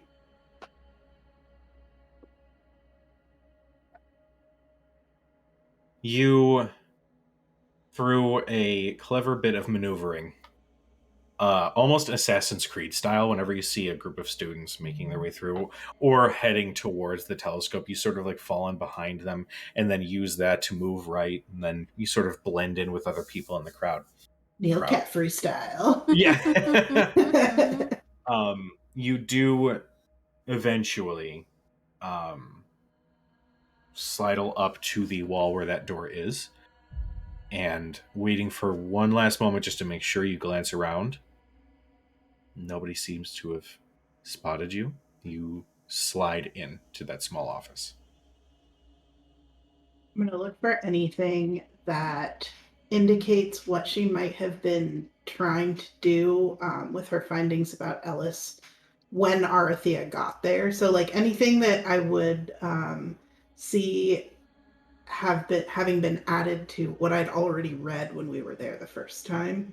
Okay. About and then if there's any indication, especially after hearing that, what I just heard, that she's working with somebody, or if she's associating with anybody that we should be wary of, or if she's written down anything about Arathea taking her orb.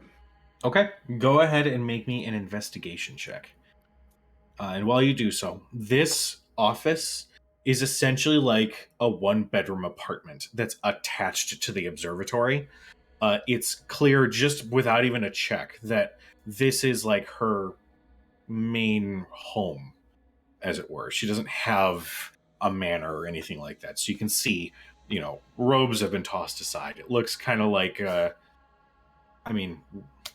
looks like somebody's dorm where they spend so much time studying and not enough time, cleaning up, doing laundry, that sort of thing.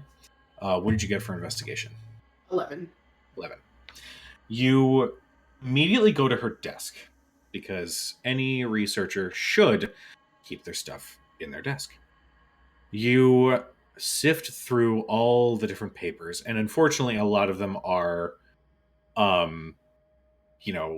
just star chart requests from the Margrave. You get that there was a report that she had gotten from other Arcanist researchers in Tal'Dorei discussing the change in the wind pressure. Basically, just a bunch of like scientific mumbo jumbo that doesn't quite match up with what you're looking for, until you find one piece of paper. It looks older. It looks like it is a listing of sorts. Almost like a guest list for some retreat that must have happened maybe a decade prior. You can see Allure of Isorin. You can see, I already forgot his name because that's how much I remember the character. The other mage that is in Western in his tower on the outside of town. Oh yeah, we never talked to Yes. that guy again. Nope, He 'cause doesn't he want was to a talk to us douche. again. Yeah, Askel's Kind But of we a do douche. have his stuff. We do have his stuff. We're gonna keep his stuff. my dagger. His It's stuff Stuff with beautiful. that shit again. Yeah, his stuff was really useful. Don't give adventurers your shit. We can send him a very nice thank you note. I like to believe that most adventurers never come back from the adventure. Yeah. If you give an adventurer your stuff, that adventurer is probably going to die wherever they're going. And if they If you don't, give a mouse a cookie, Exactly! if you give the adventurer stuff. I was just gonna say, if they do come back, it's like give them us a cookie, Yeah. and they will ask for more shit. Please, Just someone ask on the it more. internet write that book. Thank you. If you give an adventurer a dagger. Included in this list are some names that you, I don't know if Cadriel has heard of these people. But you do see a name, Lord Athesius Uludan, Headmaster Zivan Margolin, Martinet Ludinus Deleth,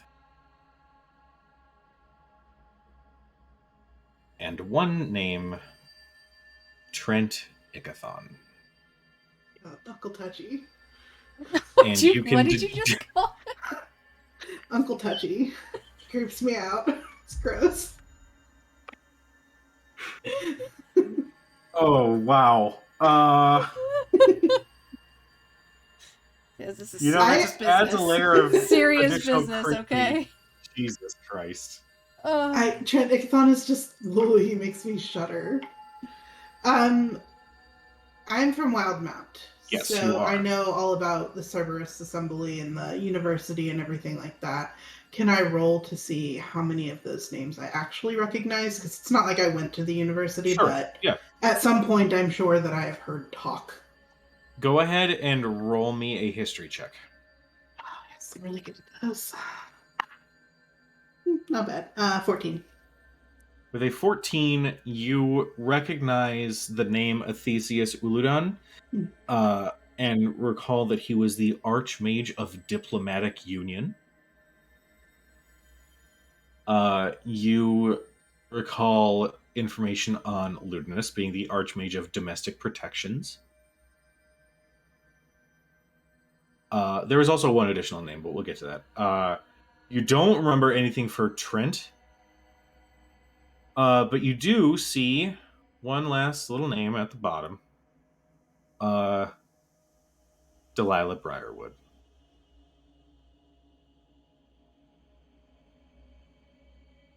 And Estella, is Estella's name on this guest Estella's list name as well? is Okay. listed on there. Something also to note, when you found this piece of paper, you immediately went to the drawers thinking she's going to keep this shit hidden. You know, there's probably a hidden chamber or something. You didn't find any like hidden pockets or anything like that in her desk. You looked just at the documents that were on her desk, and that was one of the first things that was sitting on there.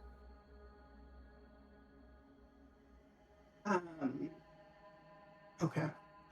I'll make note of all of these names. And it's the invitation is for, you said like a gathering of some sort, like a It was like conference? a retreat, like an arcane retreat, where all of the arcanists of note in whatever particular field they found themselves studying were essentially invited to have this like round table of like, let's discuss our ideas. It's just I'm sorry. There's an image in my head now. It's like fucking a Delilah week- Briarwood in the forest in like a cabin retreat. Like, you know, like Yeah, writers. like a corporate, like yeah, team building like team retreat. building. Like when we were in 5th grade and went into the middle of the fucking forest and And they like. take you to like camp for the day, and there's Yeah. like ropes courses. We and a went pool for like and shit. a weekend and like Yeah. they threw us in the middle of nowhere in the winter. That's just what I'm Yeah. imagining. Or like a writer's retreat where they throw writers in a bunch of like secluded cabins.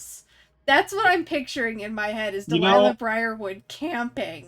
She has to do trust falls with like her group. With her and Trent Yeah. All We of are the absolutely skeletons ruining from all of the stuff that they killed magically like And her rise up again after dinner. Yeah. and her group leader just has that like weird, slightly too upbeat energy. Like, yeah, let's go. Oh. You can do it. Oh my And god. it always smells of patchouli around. We're Um, ruining the seriousness of your You're good. session. I You're good. apologize. So I'll kind of commit those names to memory. I don't want to take anything. I don't want her to like obviously know that I'm ruffling through, but I'm just looking for anything that indicates, that she may be trying to, follow up and hurt Arthea or hurt Ellis or do anything that is contradictory to what we've been trying to do. Looking around, you don't see any other notations specifically about what happened with Arthea, considering that did just happen maybe a few hours previous.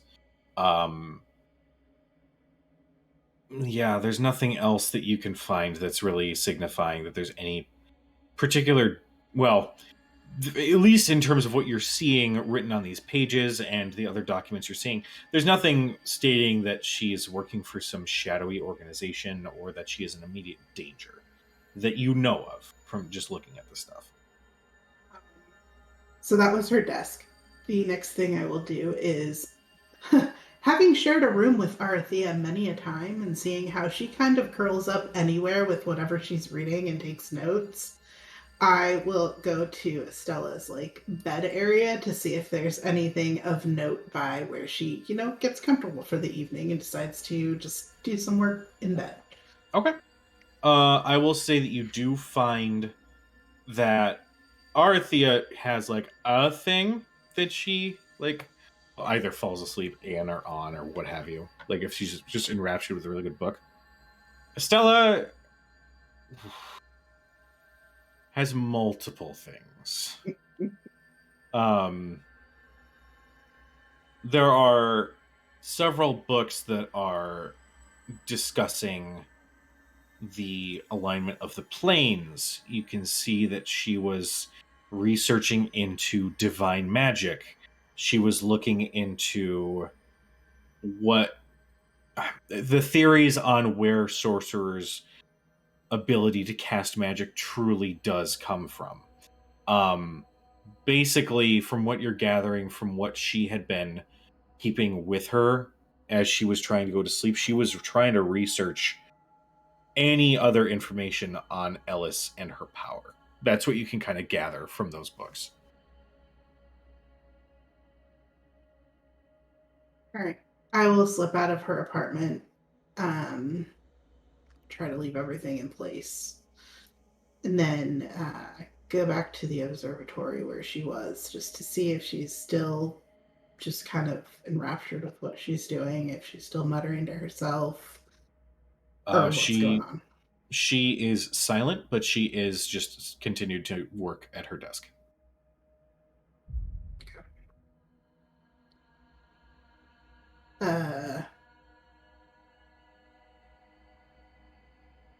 I'll slip out and head back to Thurston's. Okay. All right. You slip out and you think for a moment that possibly somebody might have seen you, but the worry goes away. I mean, as there are several people kind of coming and going throughout the tower. Nobody's really keeping track. Even the person at the front desk is clearly focused on something else, as you were not approached at all. So my stealth wasn't as good that time. It was only 28 instead of 30. So, I was a little worried it didn't work as well. Batman saw you. You're marked. He can come kill you now. Well, guys, this is a great campaign. I think we have to call it. But no, I did roll again. Just okay. Yeah, you slip out without any issue.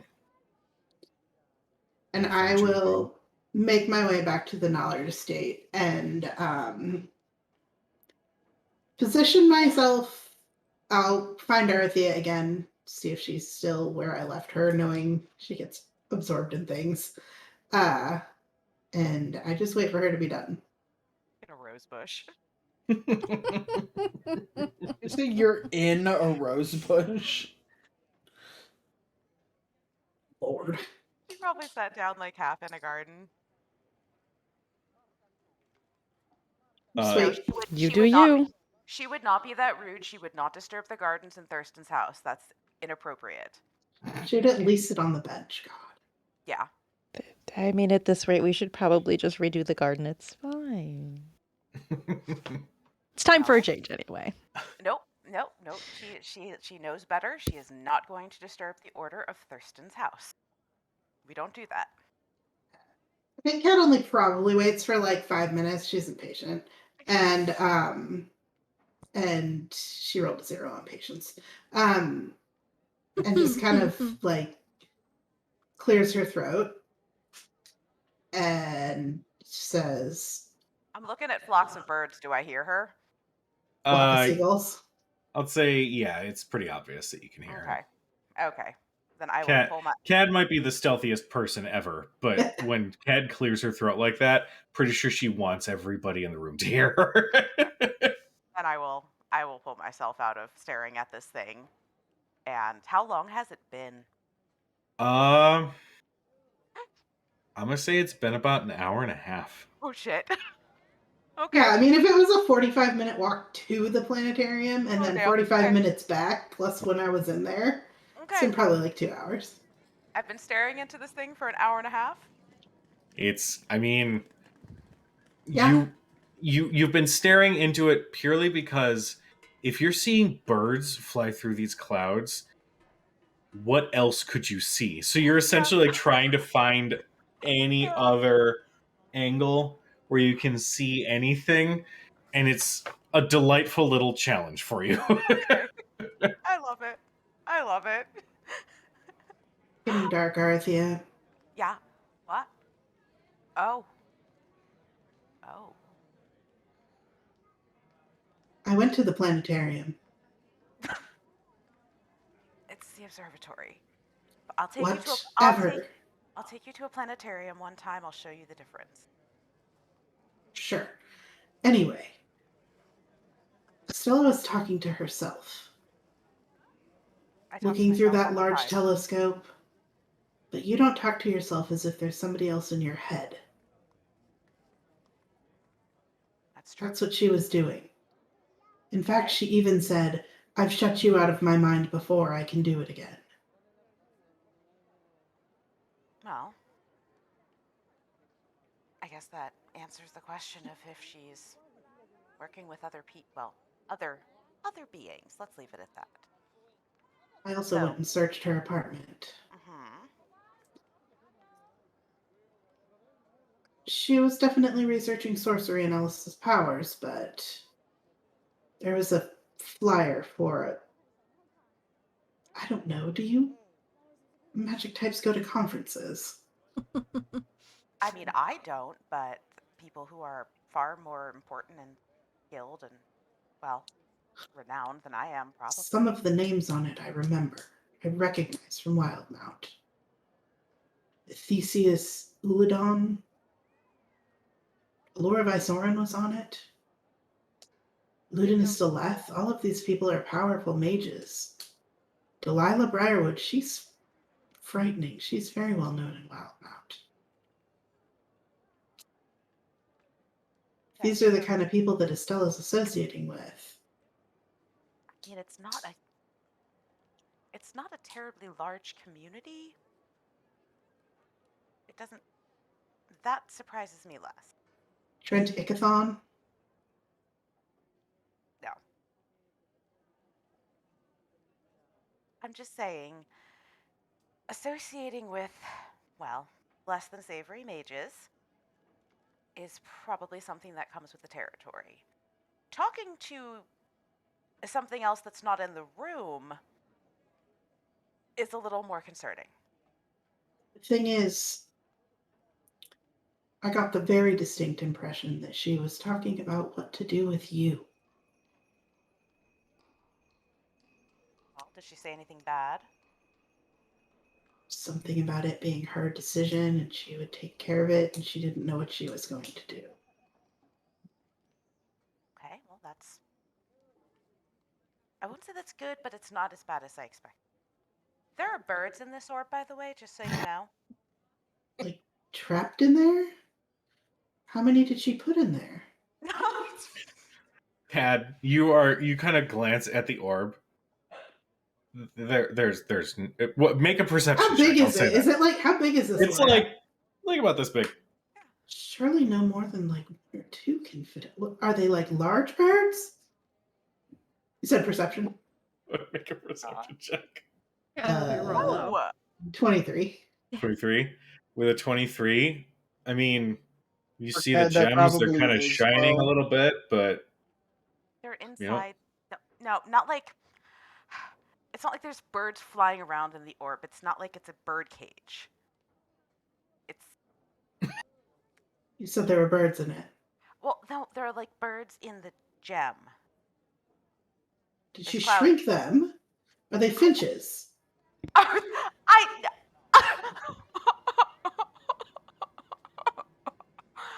what what does a finch look like? That's not helpful, Cad. They're small. They chirp. They go in flocks. D- well, was there sounds that came from the birds? I don't have the orb. You have the orb. You're the one that said there's birds in it. There was one, and then there was a flock, and they were flying through clouds. Seagulls? Was it a flock of seagulls? I don't know. I don't honestly. I mean, which ones are seagulls again? The assholes at the beach that steal your food. Okay. Yeah, no, I don't think it was seagulls. Gotcha.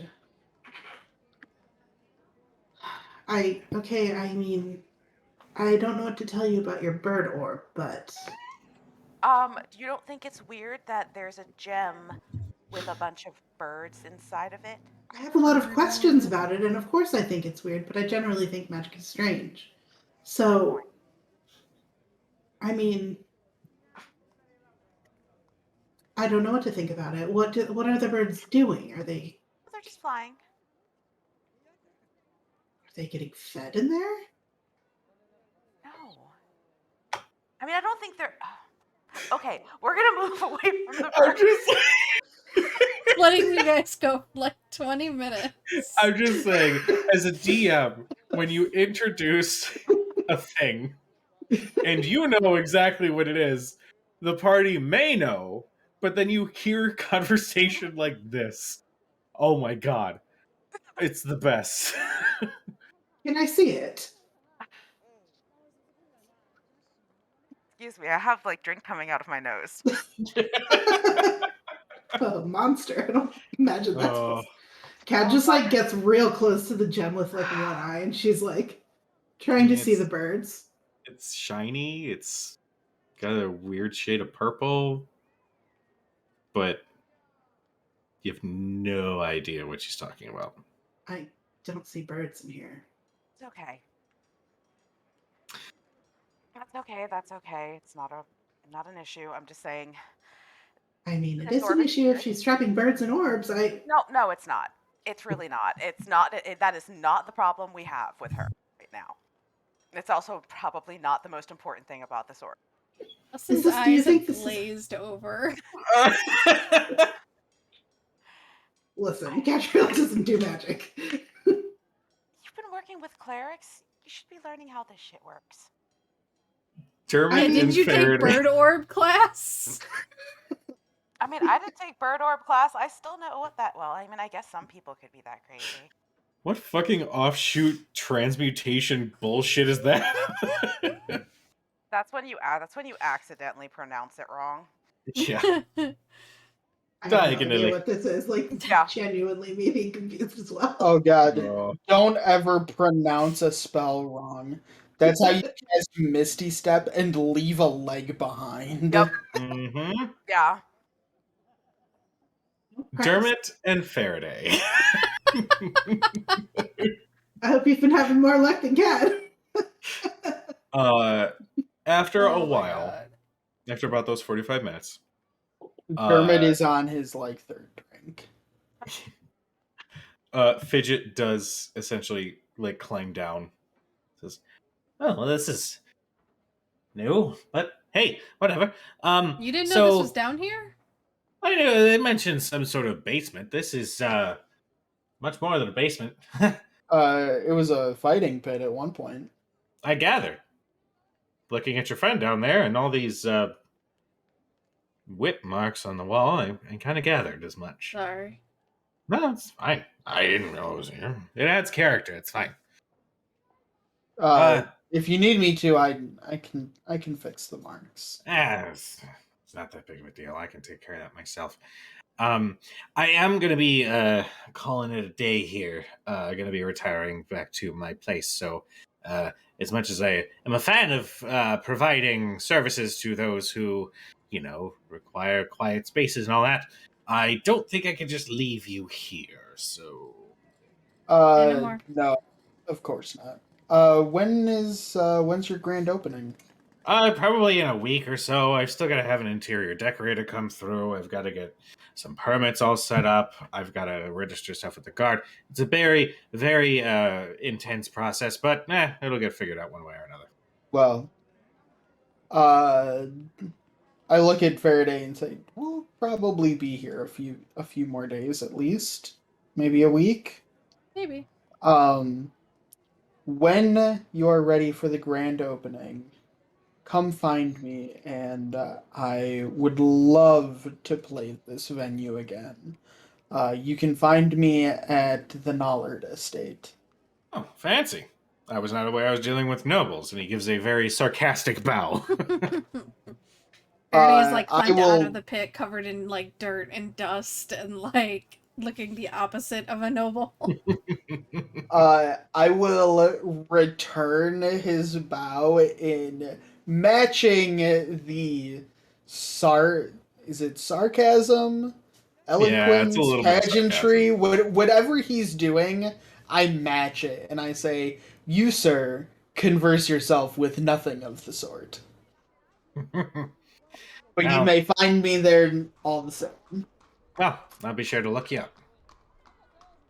But if you don't mind, he sort of gestures. Of course, and I help Faraday the rest of the way out of the pit and start to make my way out. She'll Right. hand him a gold piece. Hand Vidget a gold piece as they leave.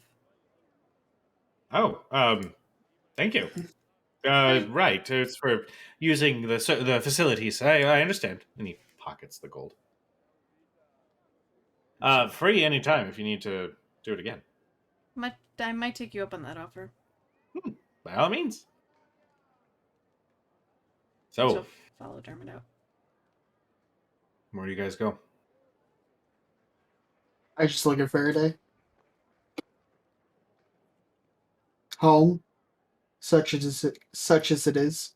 Such as it is. Probably the best place. Last thing I want is to get stuck out here with the shields as they are. And I take Faraday's hand as we walk back. I kind of lean into him a little. I'll head back. You head back through the streets. Not quite, power walking by any means, but you're enjoying each other's Meandering. company. Yeah. And you return home. Right around the same time as you hear, I don't see any birds in this orb from Cadriel. What time of day is it? It is As we're now walking back. it is now approaching sunset. The sun will set in maybe an hour and a half or so. Okay.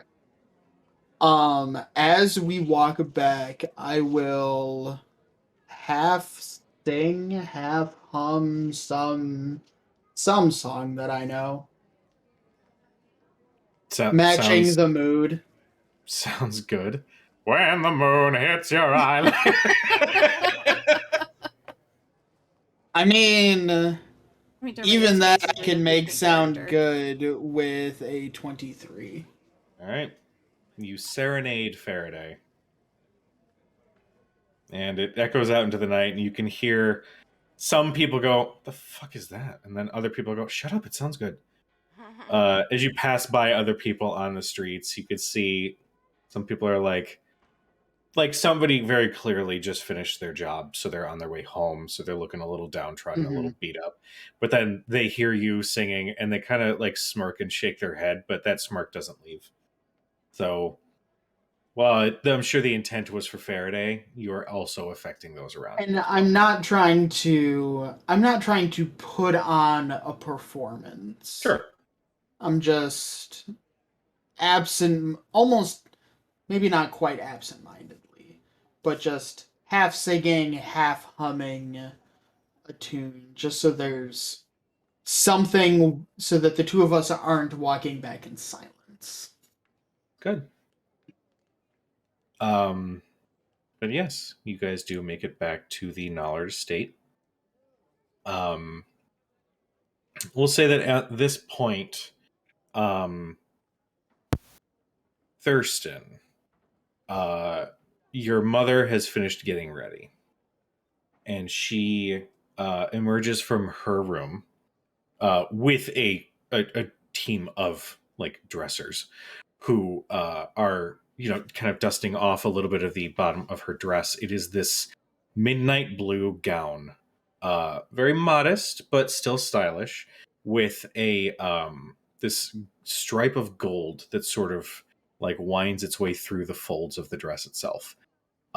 She is adorned with all sorts of jewelry, but not ostentatious. She's not chain helm. But she's got a nice brooch. Her hair is kept in a nice perfect bun, almost as it always is, but this one looks a little bit more perfect. She's got the arm sleeves that go up the majority of her arms, and on those you do see a few rings. But she is looking very gala oriented as she steps out from her room.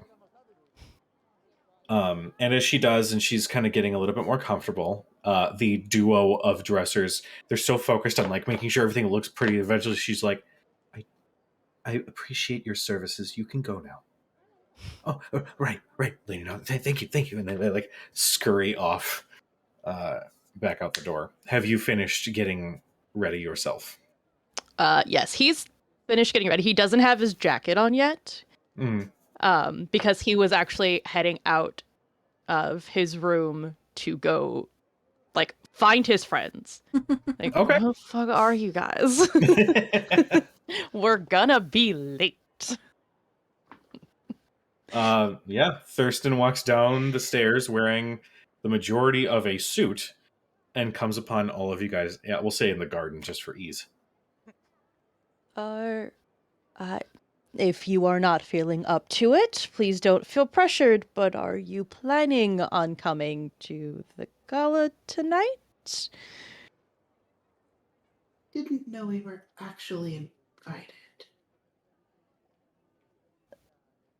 Well, you are, of course, invited as current residents of the Nollard estate. I was only joking when I said Dermot couldn't come.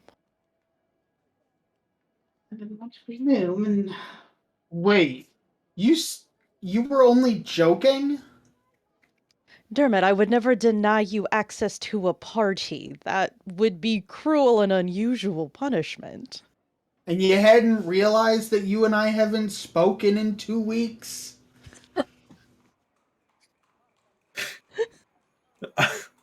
That was me being mad at you. I thought I was just really busy with work. I'm sorry. I don't suppose I could raid your closet, could I? I will show you which sections you are allowed to raid. he's